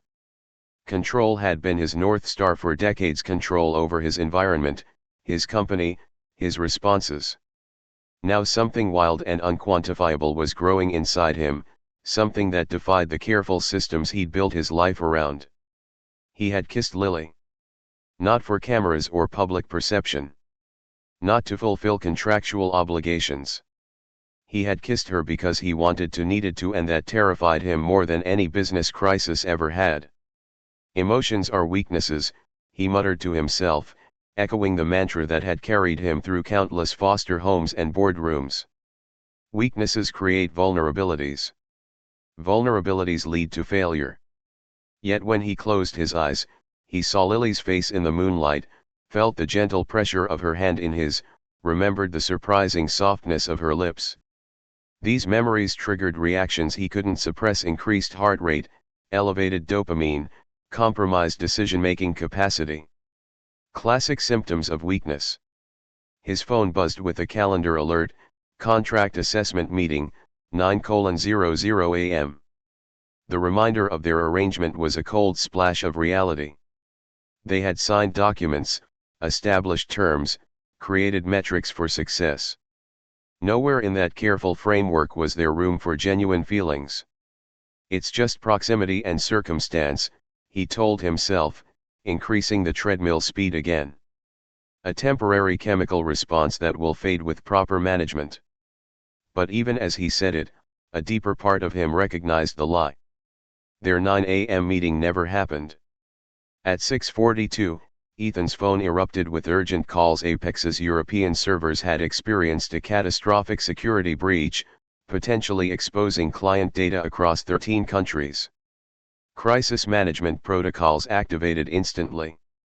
By the time Lily emerged for breakfast, Ethan had transformed back into the CEO she'd first met, his emotional armor fully restored, voice clipped and professional as he barked orders to his executive team via video conference.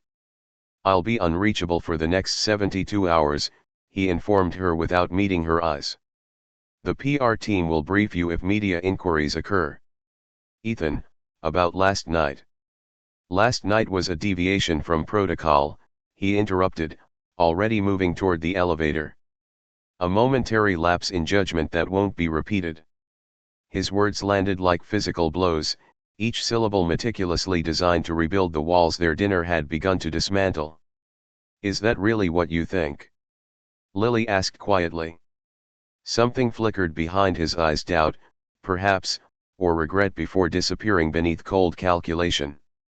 What I think is irrelevant. What matters is containing this crisis before it impacts shareholder value. The elevator doors opened, and Ethan stepped inside. Don't wait up, he added, already focused on his phone as the doors closed between them. For 3 days, Lily existed in a strange limbo, haunted by memories of connection that now seemed like a dream. She moved through the penthouse like a ghost, finding traces of Ethan everywhere yet never the man himself. His coffee cup in the sink. His jacket thrown over a chair. Evidence of hurried visits home that somehow always occurred when she was asleep or out. The penthouse had never felt larger or more empty. The silence seemed to mock the words they'd shared on the terrace, the vulnerability they'd both shown. Twice she started messages to him, only to delete them. What could she say? That she missed him? That she felt betrayed by his retreat? That for a few hours, she had glimpsed a version of their arrangement that might contain actual happiness. On the morning of the 4th day, she found a brief note on the kitchen counter, crisis contained. In Tokyo for emergency meetings with affected clients. Back Friday. No mention of their dinner. No acknowledgement of the kiss. No hint that anything had changed between them. Lily stood by the window, watching rain streak across the glass, mirroring the tears she refused to let fall. The pain surprised her with its intensity. Somehow, without intending to, she had begun to care for the man behind the mask only to have him vanish when she needed him most. Ethan returned from Tokyo late Friday evening, the penthouse quiet and dimly lit. He found Lily in the living room, curled on the sofa with a book she wasn't really reading. The tension between them was immediate and electric. "You're back," she said, her voice carefully neutral. Crisis contained.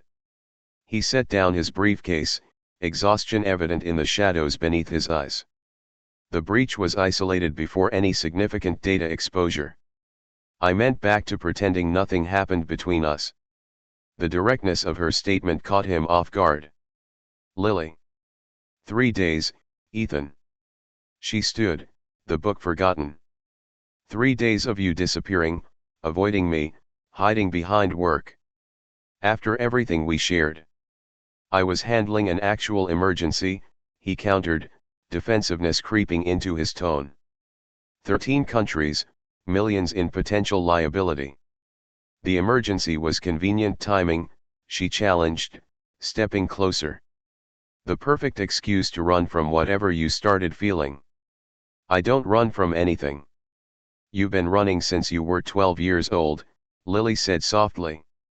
From connection, from vulnerability, from anything that might hurt you again.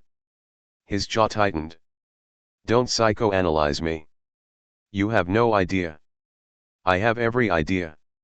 You think you're the only one who's lost people? Who's afraid of being hurt? Her voice rose slightly. The difference is I don't hide behind contracts and schedules and carefully calculated responses. What exactly do you want from me? Ethan demanded, moving closer, the space between them charged with tension. The truth, she whispered. Just once, I want the truth of what you're feeling, not what's convenient or safe or contractually appropriate. Something broke in Ethan's careful restraint. In 2 steps, he closed the distance between them, his hands framing her face as his mouth claimed hers with an intensity that surprised them both. Unlike their gentle kiss on the terrace, this was raw and desperate, a confession without words. Their kiss deepened, unleashing months of suppressed emotions. Hands that had maintained careful distance now explored with urgent need. Ethan's fingers tangled in Lily's hair as she pressed closer, the last barriers of their arrangement crumbling around them. They moved together toward the hallway, then her bedroom, neither willing to break contact. Clothing was discarded with trembling hands, each new revelation of skin met with wonder and discovery. When they reached her bed, Ethan lowered Lily gently onto the sheets, his body following hers with natural grace. But as his weight settled above her, he felt her tense beneath him. "We can stop," he whispered against her neck, struggling to control his breathing. "I want this," she assured him, though her voice held a tremor of uncertainty. He slowed his movements, pulling back enough to see her face in the dim light. Something in her expression, a mix of desire and unmistakable nervousness, made him pause. "Lily," he said carefully, "have you done this before?" Her hesitation answered before her words could. "No." The single syllable hung between them, its implications expanding to fill the room. "You've never?" Ethan couldn't finish the sentence, shock evident in his voice. Lily shook her head slightly, her eyes never leaving his. "It never felt right before. And then after our arrangement, it didn't seem possible."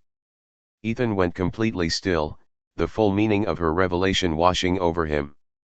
In all his background checks, all his careful vetting, this fundamental truth about the woman he'd legally married had somehow remained hidden. Ethan moved to lie beside her, his mind racing to process this revelation. The controlled CEO, who prided himself on knowing every variable in any equation, felt utterly blindsided. "Our contract," he said slowly, piecing it together. "You agreed to marry a stranger, to live in his home, to potentially..." He couldn't finish the thought. The full weight of what Lily had been willing to sacrifice crashed down upon him. Not just her time or her independence, but something deeply personal, something she had protected throughout her life until now. "For your grandmother," he continued, his voice barely audible. "You were willing to give up even this." Lily pulled the sheet around herself, suddenly vulnerable in a way that had nothing to do with physical nakedness. "She raised me when no one else would. She worked double shifts well into her 70s to put me through college. She gave up everything for me." The parallel to his own childhood, the absence of anyone willing to make sacrifices for him, struck Ethan with painful clarity. While he had responded to abandonment by building walls, Lily had developed the capacity for profound selflessness. "I never asked what the contract might ultimately cost you," he admitted, shame coloring his words.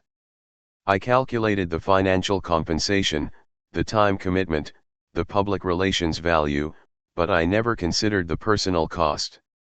His hand reached for hers across the sheets, a gesture of tenderness rather than passion. "Lily, I had no idea." Ethan sat up slowly, running a hand through his disheveled hair. His analytical mind couldn't help but seek understanding, even as emotions he rarely acknowledged swirled through him. "Why didn't you tell me?"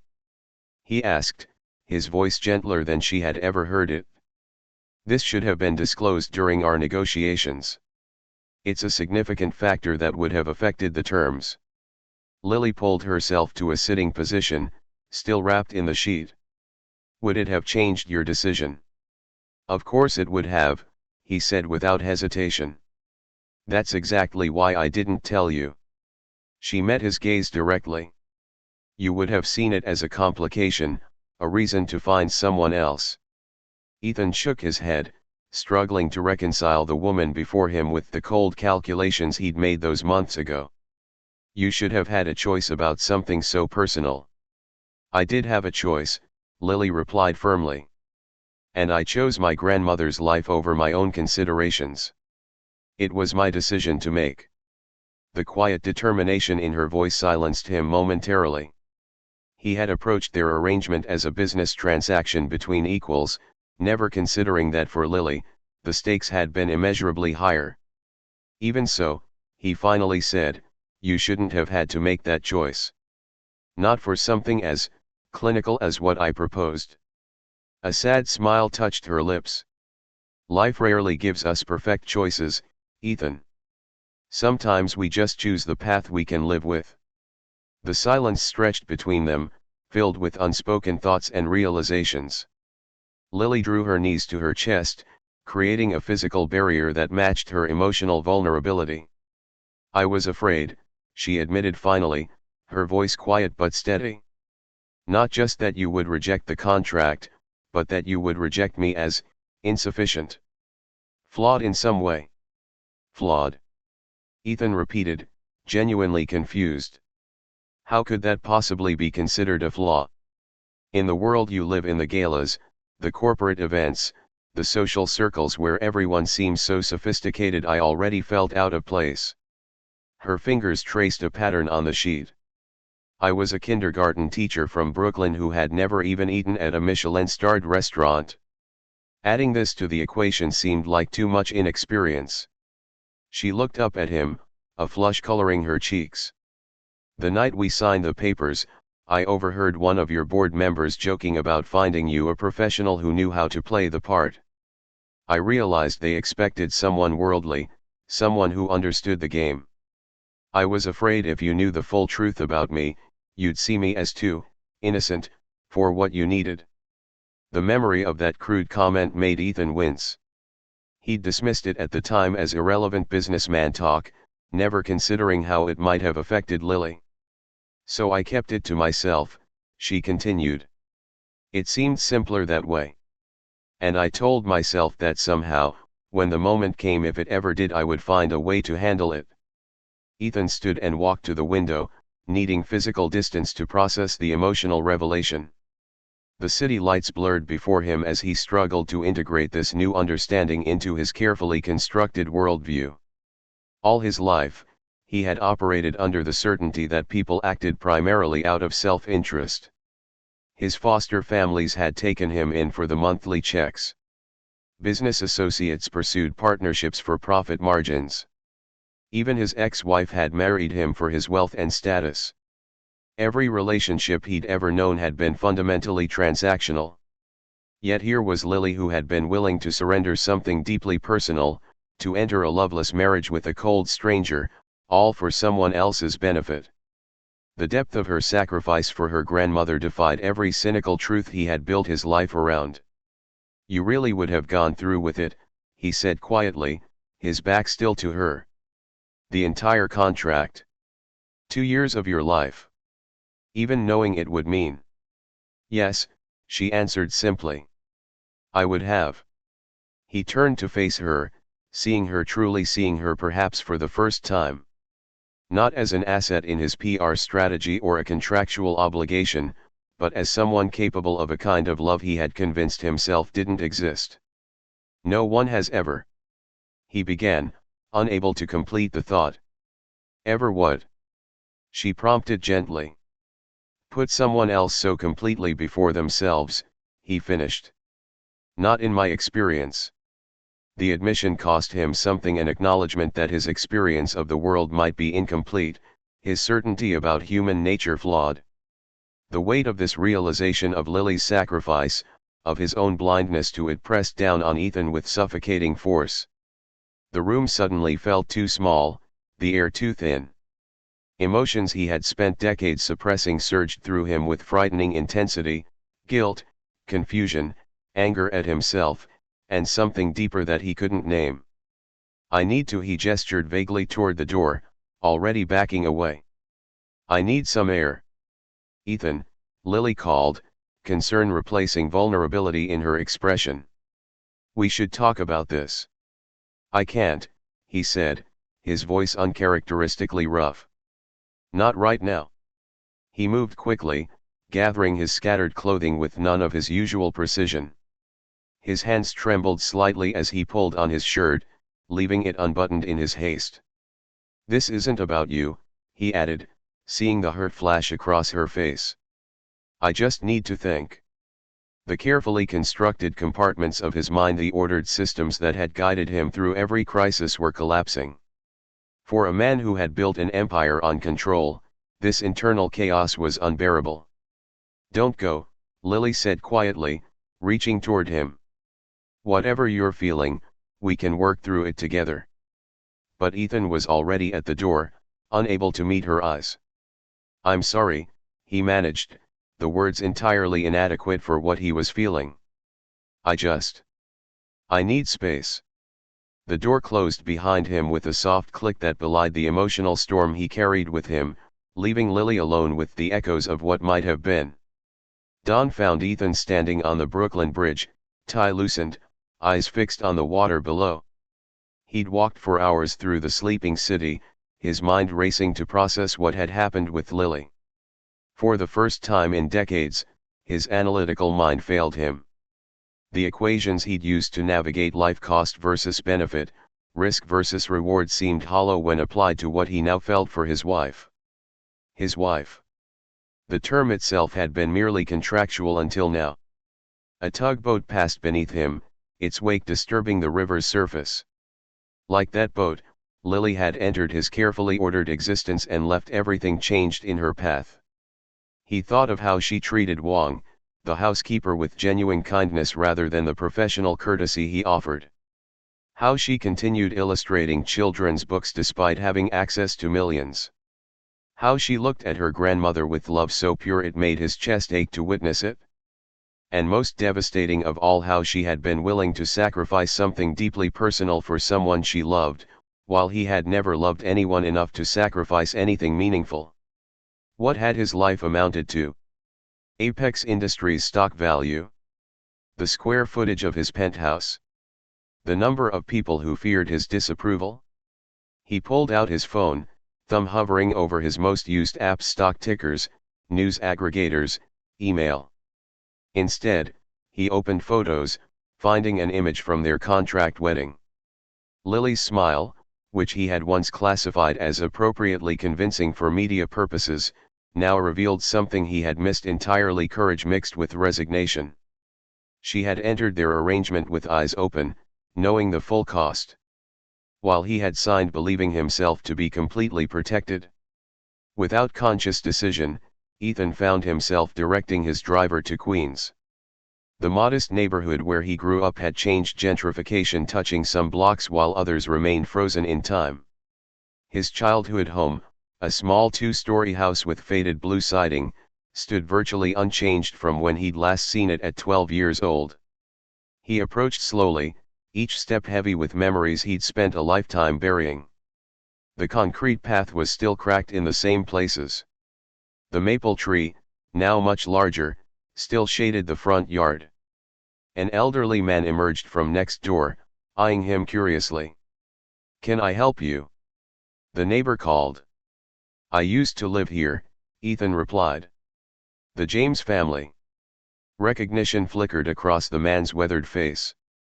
Little Ethan James. My God, it's been what, 30 years? 26. Terrible thing that happened to your parents. They were good people. Ethan nodded, throat tight. They were. Your mother was so proud of you. Always talking about how bright you were, how you'd change the world someday. The words hit with unexpected force. His mother's dreams for him had nothing to do with stock options or corporate acquisitions. The current owners aren't home, the neighbor continued, but they keep the place nice.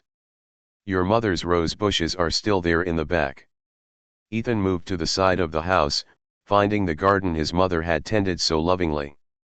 The roses bloomed in shades of pink and white, survivors of decades without her care. He knelt beside them, touching a petal gently. For the first time since their funeral, Ethan allowed himself to really remember his parents not as an abstract loss, but as people who had loved him. What would you think of me now? He whispered to the roses. The answer came not in words but in a certainty that settled over him: they would have wanted him to be capable of love, not just success. The penthouse was quiet when Ethan returned late that afternoon. Something felt immediately different, an absence he sensed before he fully understood it. Moving through the main living area, he noticed small changes: Lily's throw blanket missing from the sofa, the potted orchid gone from the side table. He quickened his pace toward the south wing, a tightness forming in his chest. When he reached her door, he found it partially open, unusual for a woman who valued what little privacy their arrangement allowed. Inside, Lily methodically folded clothes into an open suitcase on the bed. The closet stood half empty, drawers pulled open. The watercolor paintings that had brightened the walls were carefully stacked against a chair. She looked up as he entered, her expression guarded but determined. The redness around her eyes revealed tears he hadn't been present to witness. "You're leaving," he said, the obvious statement filling the painful silence between them. "Yes." She continued, folding a sweater with deliberate care. "I think that's best for both of us." "Why?" The question came out more desperately than he'd intended. "Last night made it clear this arrangement isn't sustainable." Her voice remained steady despite the emotion in her eyes. "The terms we agreed to don't account for complications." "Complications," he repeated. "Is that what you call what's happening between us?" Lily set down the clothing in her hands, finally meeting his gaze directly. "What would you call it, Ethan? You couldn't leave fast enough last night. You couldn't even bear to look at me." "It wasn't you I couldn't face," he said quietly. "It was what you showed me about myself." She shook her head slightly. "I've called a car. I'll stay with my grandmother while I figure out what's next. The contract can be dissolved with appropriate financial penalties, which I'm prepared to accept." The business-like tone of her words, his own language turned back on him, felt like a physical blow. "And if I don't want you to go?" he asked. "Then you should have stayed last night," she answered simply, returning to her packing. "Instead of running away." Ethan moved to the edge of the bed, opposite where Lily continued packing. His carefully composed exterior, the mask he'd worn through countless negotiations, had crumbled, leaving something raw and honest in its place. "I ran because I was terrified," he admitted, his voice low and strained.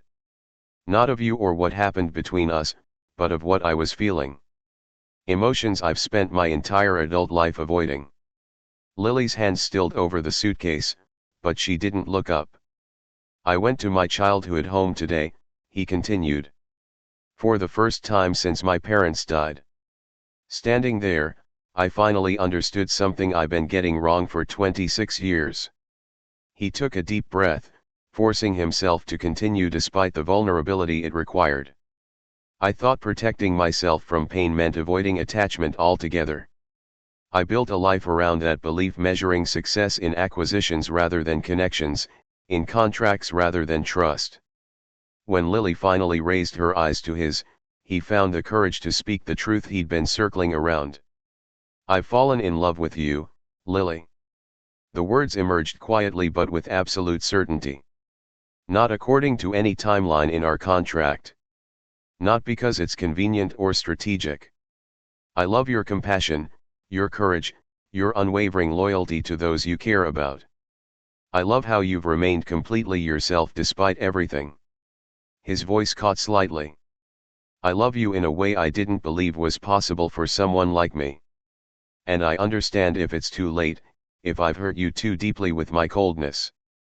But I couldn't let you leave without telling you the truth, even if it changes nothing." Lily stood slowly, creating distance between herself and the suitcase, as if physically stepping away from her decision to leave. Her expression held a complex mixture of hope and hesitation. "I have feelings for you too," she admitted softly. "Feelings that weren't supposed to be part of our arrangement. That wasn't in the contract either." She moved to the window, wrapping her arms around herself as she gazed out at the city. "But Ethan, I need to ask you something, and I need you to really think before you answer." He nodded, waiting. "Do you actually know what love is?" She turned to face him, her question gentle but direct. "You've spent your entire adult life avoiding emotional connections. You've built systems to replace relationships. You've treated marriage as a business transaction. I know that sounds harsh," she continued when he didn't immediately respond. "But love isn't just a feeling that happens to you.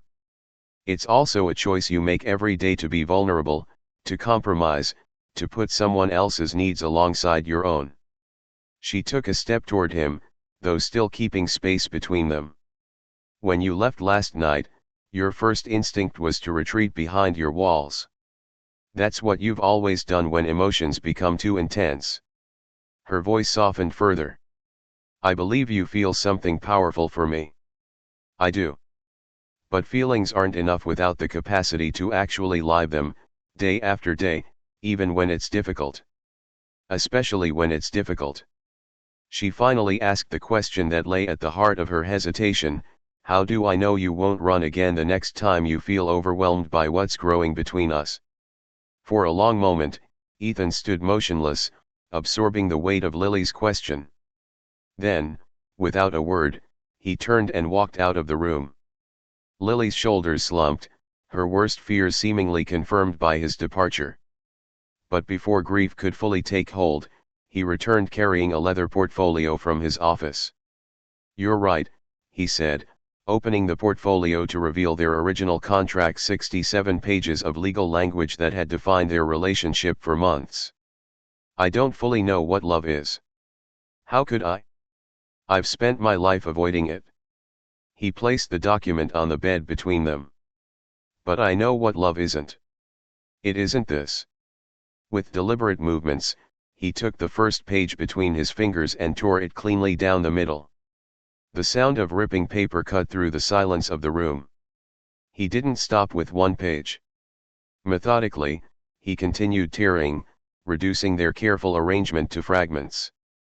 Love isn't quarterly performance reviews, he said, tearing another page. It isn't public appearance schedules. Another tear. It isn't calculated displays of affection with predetermined durations.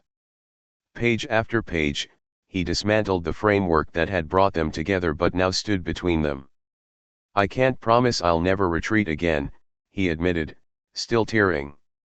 I can't promise I'll instantly know how to be open and vulnerable after a lifetime of the opposite. What I can promise is that I'll try. That I'll fight against every instinct that tells me to run. When the entire contract lay in pieces between them, he finally looked up at her, his hands empty and open. No more conditions. No more terms. No more hiding behind legal language and business logic.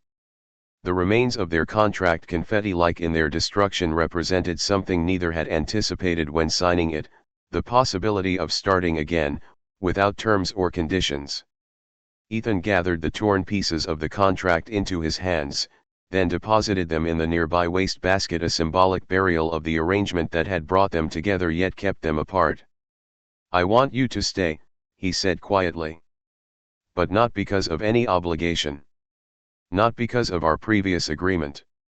He moved to the window where Lily stood, careful to give her the space she needed to make her own choice. Whether you stay or go, your grandmother's medical care is guaranteed, he continued.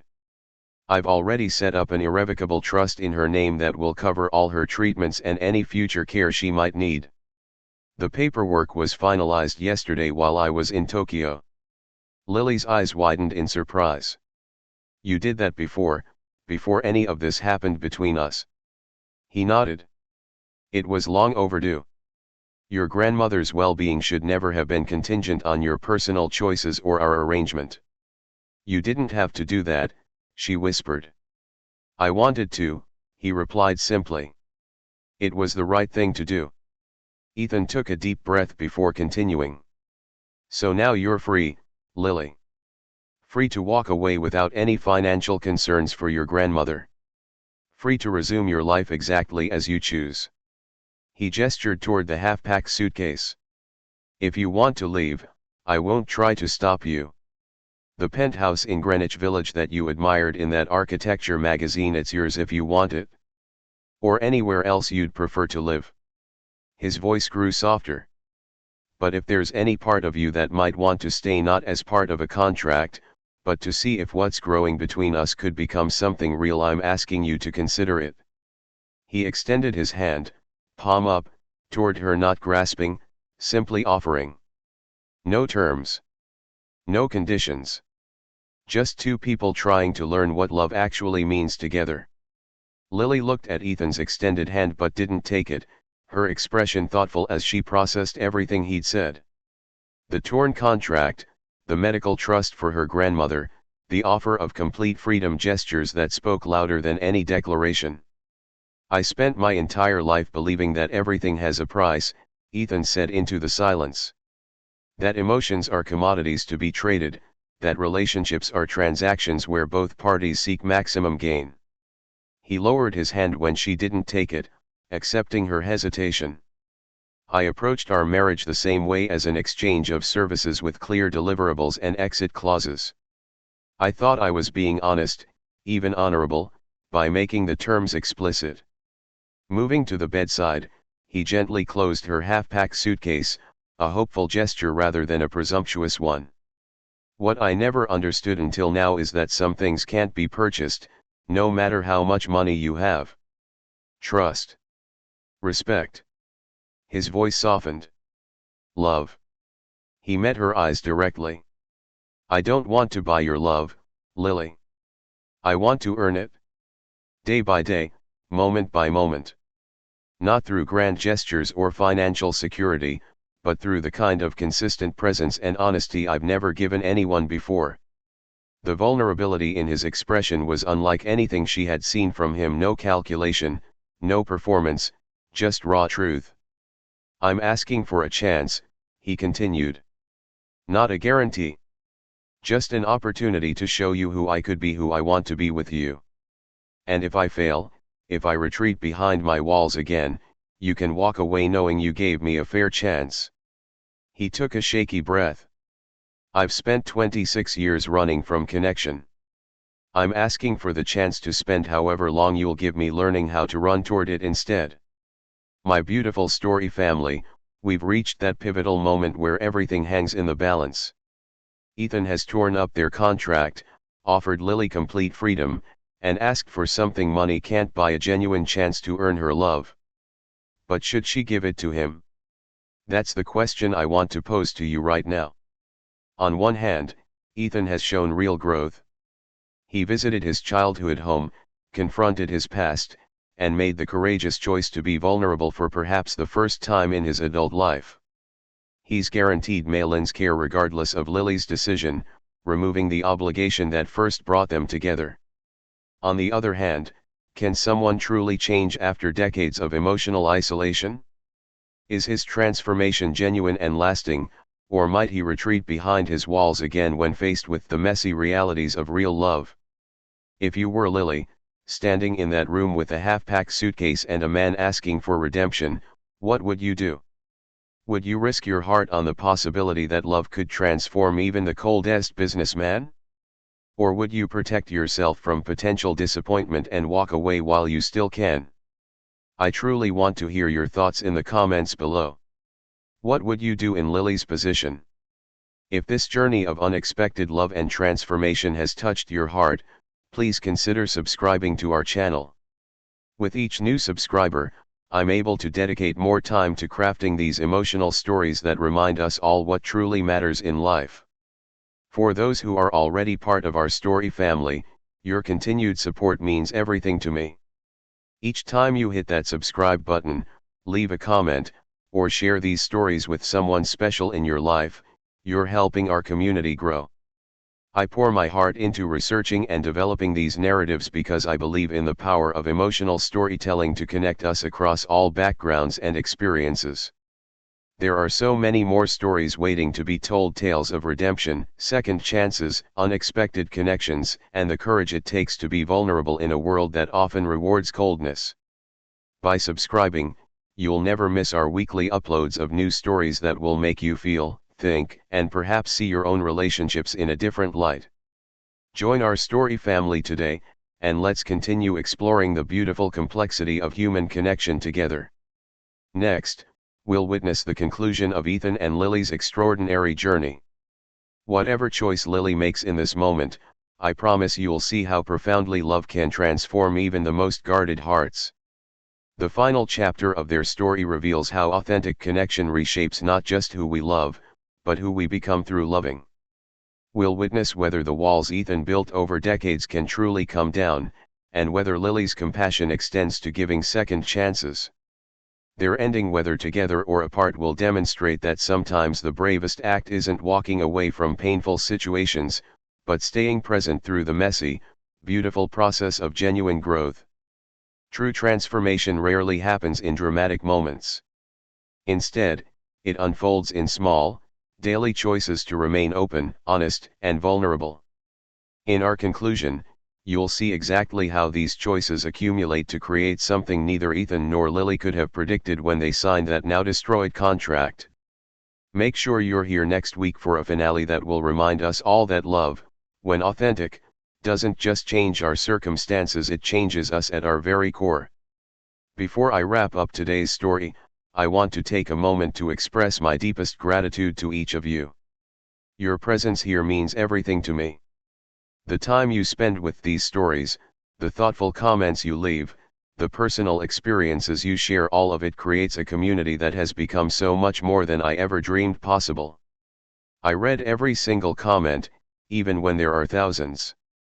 Your insights often inspire future stories and help me see different perspectives I might have missed.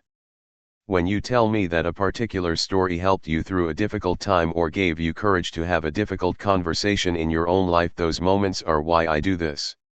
Some of you have been with me since I started this channel with just a microphone and a passion for storytelling. Others might be joining us for the first time today. Wherever you fall on that spectrum, please know that you matter to this community and to me. Thank you for allowing these characters into your hearts, for caring about their journeys, and for being part of our growing story family. I'll see you next week for the conclusion of Ethan and Lily's story, and I can't wait to hear your thoughts when their journey comes full circle.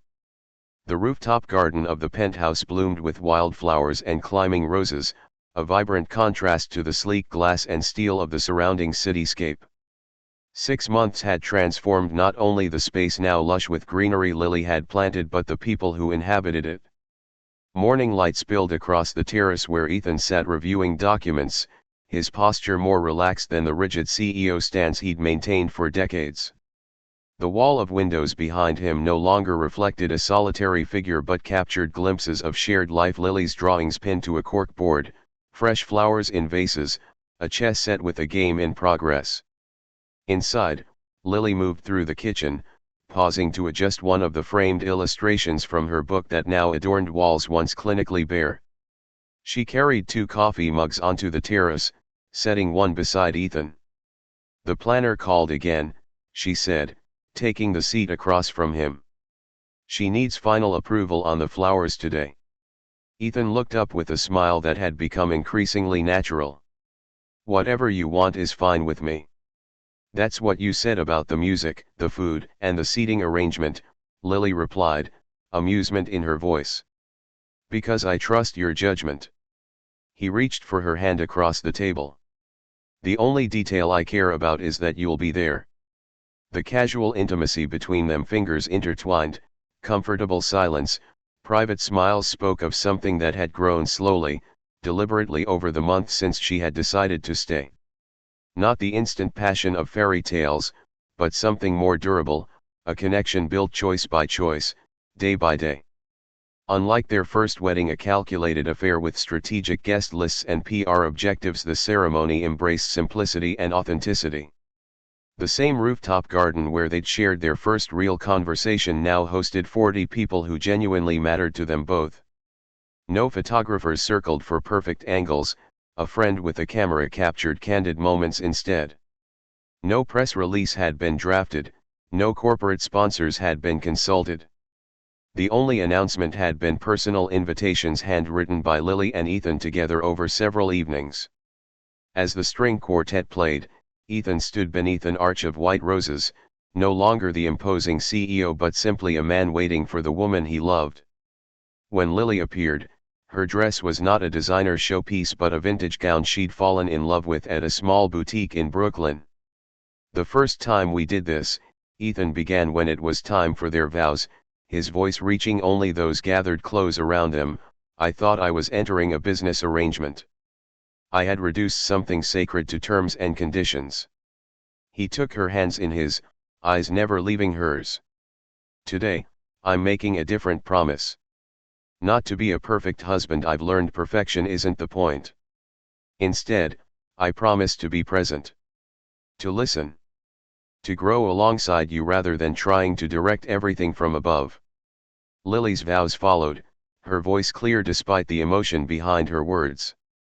6 months ago, you asked for a chance to earn what you couldn't buy. Today, I'm not giving you my heart because you earned it, though you have, in countless small moments. I'm giving it freely, with the knowledge that love isn't a transaction but a gift we choose to give each day. When they kissed, sealing their renewed commitment, the applause that rose around them celebrated not a merger of assets but the rarer achievement of two people who had found their way to genuine love through the most unexpected beginning. In the front row, Mei Lin Chen dabbed at her eyes with an embroidered handkerchief. At 77, she stood straight and strong, her once pale complexion now vibrant with restored health. The experimental treatment had exceeded even the doctor's expectations, reversing much of her heart damage and giving her a renewed lease on life.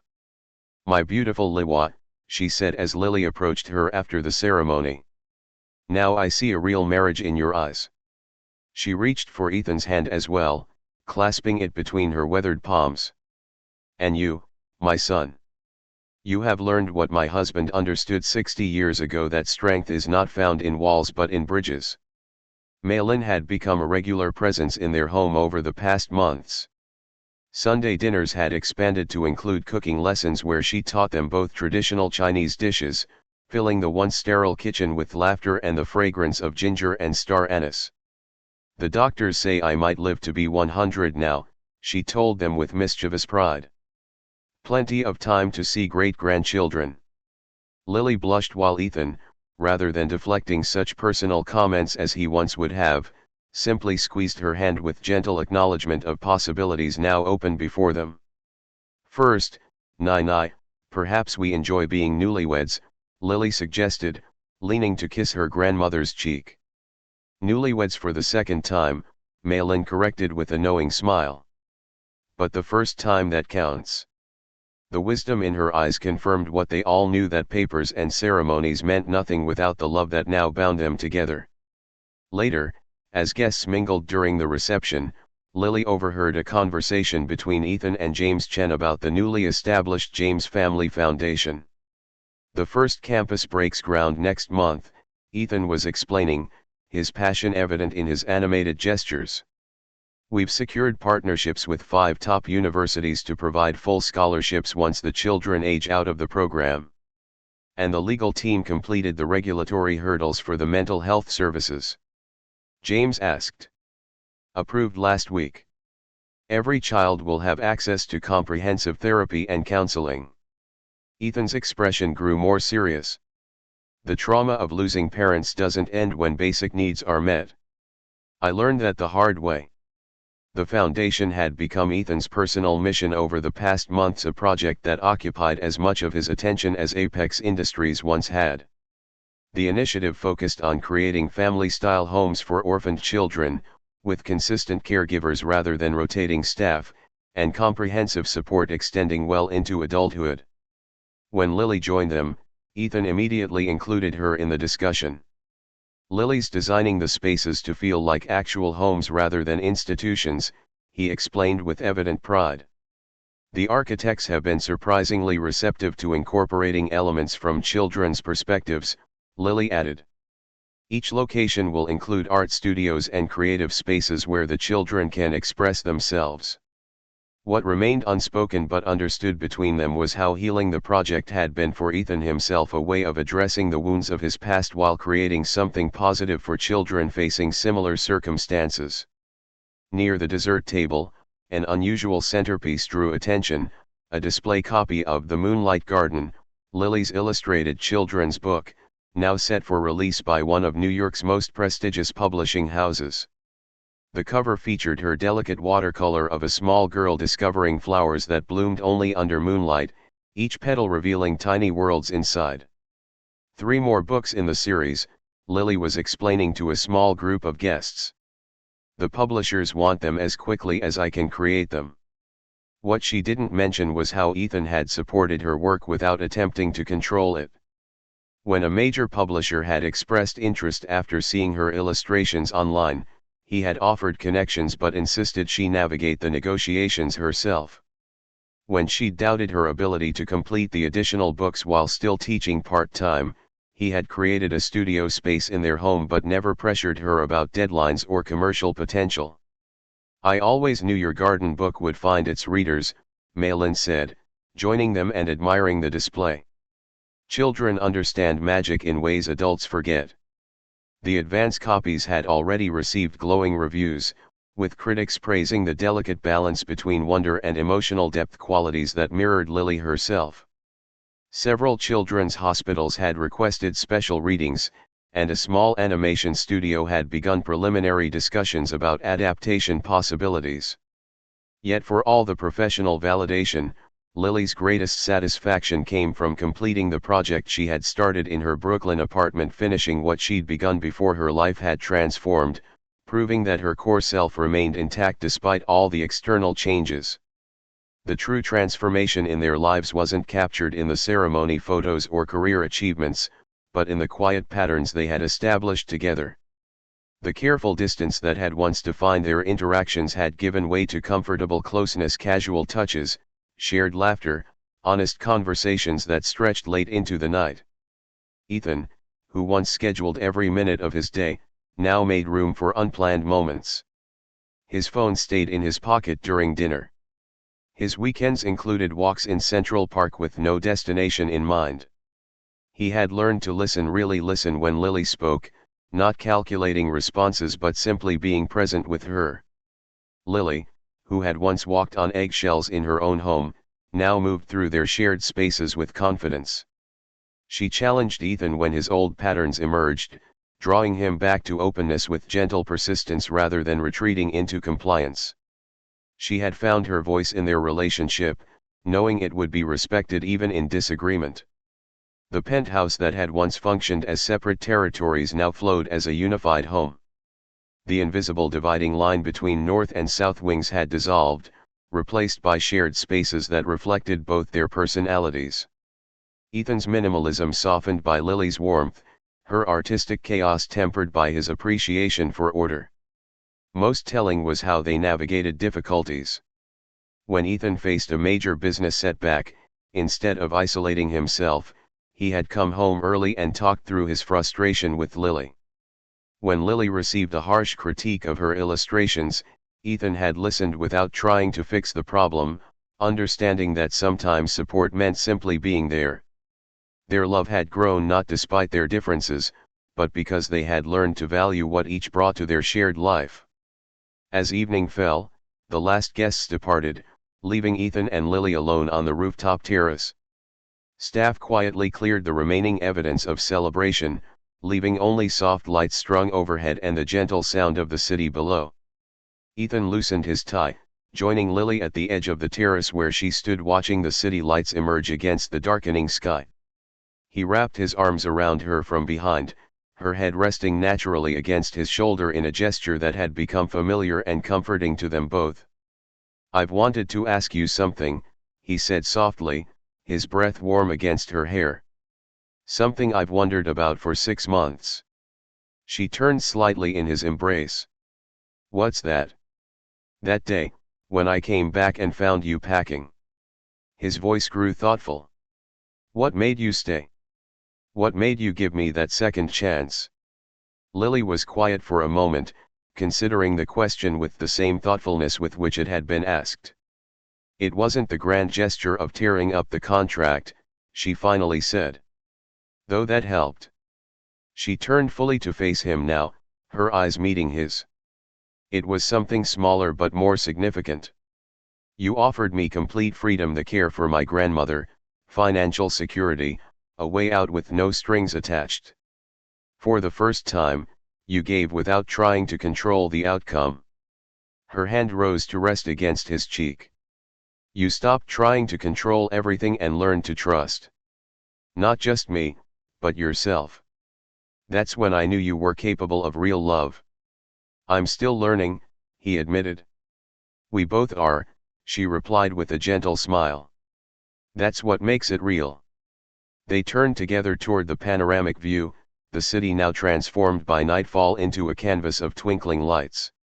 The same skyline that Ethan had once viewed as a testament to achievement and control, that Lily had once seen as overwhelming and intimidating, now held new meaning for them both. "I remember watching you that first month," Ethan said quietly. "How you would stand here looking out at the city. I could never tell what you were thinking." Lily smiled, leaning into him. "I was wondering how a place could be so full of people yet feel so isolating. All those lights, all those lives, yet we were here alone together." "And now?" he asked. "Now I see possibilities," she replied. "Stories unfolding in every window. Connections being made. Lives intersecting in ways people never expect." Ethan nodded, understanding exactly what she meant. "Like ours." The Manhattan skyline stretched before them, not a territory to be conquered or a barrier to be feared, but a shared landscape filled with beauty and potential. The same buildings, the same lights that had always been there, now viewed through the transformed lens of their experience together. "I built half of those buildings," Ethan mused, "yet I never really saw them until now." "What do you see?" Lily asked. "A reminder that the most valuable things can't be constructed from steel and glass," he answered, his arm tightening around her waist. "They're built day by day, choice by choice, trust by trust." As the last light faded from the horizon, they remained together at the edge of the rooftop, no longer two separate people joined by contract, but partners united by something far more powerful, a love that had transformed not just their relationship, but who they were at their core. My beautiful story family, as we close Ethan and Lily's journey, I'm struck by the profound truth their story reveals: no contract, no matter how carefully written, can ever truly bind a human heart. When they first signed those papers, they believed they could contain their relationship within neat paragraphs and clauses. They thought emotions could be regulated, feelings could be scheduled, and connection could be controlled. How mistaken they both were. The heart follows its own wisdom, operating on principles far deeper than legal language can express. It recognizes truth even when our minds are still caught in denial. It seeks connection even when our fears push us toward isolation. Ethan thought he could protect himself with that contract, creating the appearance of intimacy while maintaining emotional distance. Lily believed she could compartmentalize her feelings, separating her actions from her heart's response. Yet in the end, authentic connection refused to be contained by their careful boundaries. Perhaps that's the most beautiful aspect of human connection: it can't be forced through obligation, nor prevented through rules. It emerges naturally when we create the space for it, often in ways we never anticipated and at times we never expected. What Ethan and Lily ultimately discovered, what perhaps we all need to remember, is that true vulnerability requires more courage than any business negotiation or financial risk. For Ethan, controlling every variable and eliminating emotional exposure seemed like strength. He built an empire on the belief that feelings created weakness, that attachments led to failure. How much harder it was for him to stand before Lily with no armor, no leverage, no guarantees, simply offering his heart with all its flaws and fears. For Lily, sacrificing for her grandmother came naturally. But allowing herself to believe in Ethan's transformation, to trust that his walls could truly come down, required a different kind of bravery altogether. Each time she chose to stay, to engage, to believe in possibilities rather than past patterns, she demonstrated remarkable courage. We often associate strength with invulnerability, with showing no cracks, admitting no doubts, revealing no needs. Yet the truly brave act is opening ourselves to connection despite knowing we might get hurt. It's saying "I care for you" without certainty of hearing it returned. It's trying again after disappointment, reaching out after rejection, choosing trust after betrayal. The most courageous people aren't those who never fall, they're those who keep their hearts open even though they know the pain of falling. That's the lesson at the heart of Ethan and Lily's story, and perhaps the most important one for us all. My dear story family, I want to take a moment to thank you for joining me on this journey through Ethan and Lily's love story. Your presence here, your willingness to invest your time and emotions in these characters, means everything to me. When I share these stories, I often feel like we're all gathered around a virtual fireplace, connected through the timeless tradition of storytelling that has brought humans together since we first learned to speak. Though I can't see your faces or hear your reactions directly, I feel your engagement through every comment, every like, every message you send. Thank you for allowing these characters into your hearts. For considering the questions they raise about love, trust, and transformation. For reflecting on how their journey might echo parts of your own experiences or challenge you to see relationships from a different perspective. Some of you have shared that these stories have helped you through difficult times, given you courage to have important conversations in your own lives, or simply provided a moment of emotional connection in an increasingly disconnected world. Know that your words touch me deeply and inspire me to continue crafting these narratives with care and authenticity. Your presence here each week creates something beautiful, a community bound not by obligation but by shared appreciation for the complex, messy, wonderful journey of being human. My dear story family, I wish you days filled with meaningful connections and the courage to be vulnerable with those who matter most. Whether you're at the beginning of a love story like Ethan and Lily's, in the middle of your own transformation, or simply reflecting on relationships past, remember that the willingness to open your heart is always braver than keeping it closed. Take a moment this week to tell someone important what they mean to you. Perhaps reach out to someone you've lost touch with, or express appreciation to those who stand by you daily. These small acts of emotional courage create ripples that extend far beyond what we can see. Thank you for being part of this growing community, for your thoughtful comments, and for allowing these stories to touch your hearts. Your presence here means the world to me, and I carry you in my thoughts as I craft each new narrative. Until next week, take gentle care of yourselves and each other. Remember that like Ethan and Lily, sometimes the most beautiful views come after the hardest climbs. I'll be waiting here, ready with another story, when we meet again.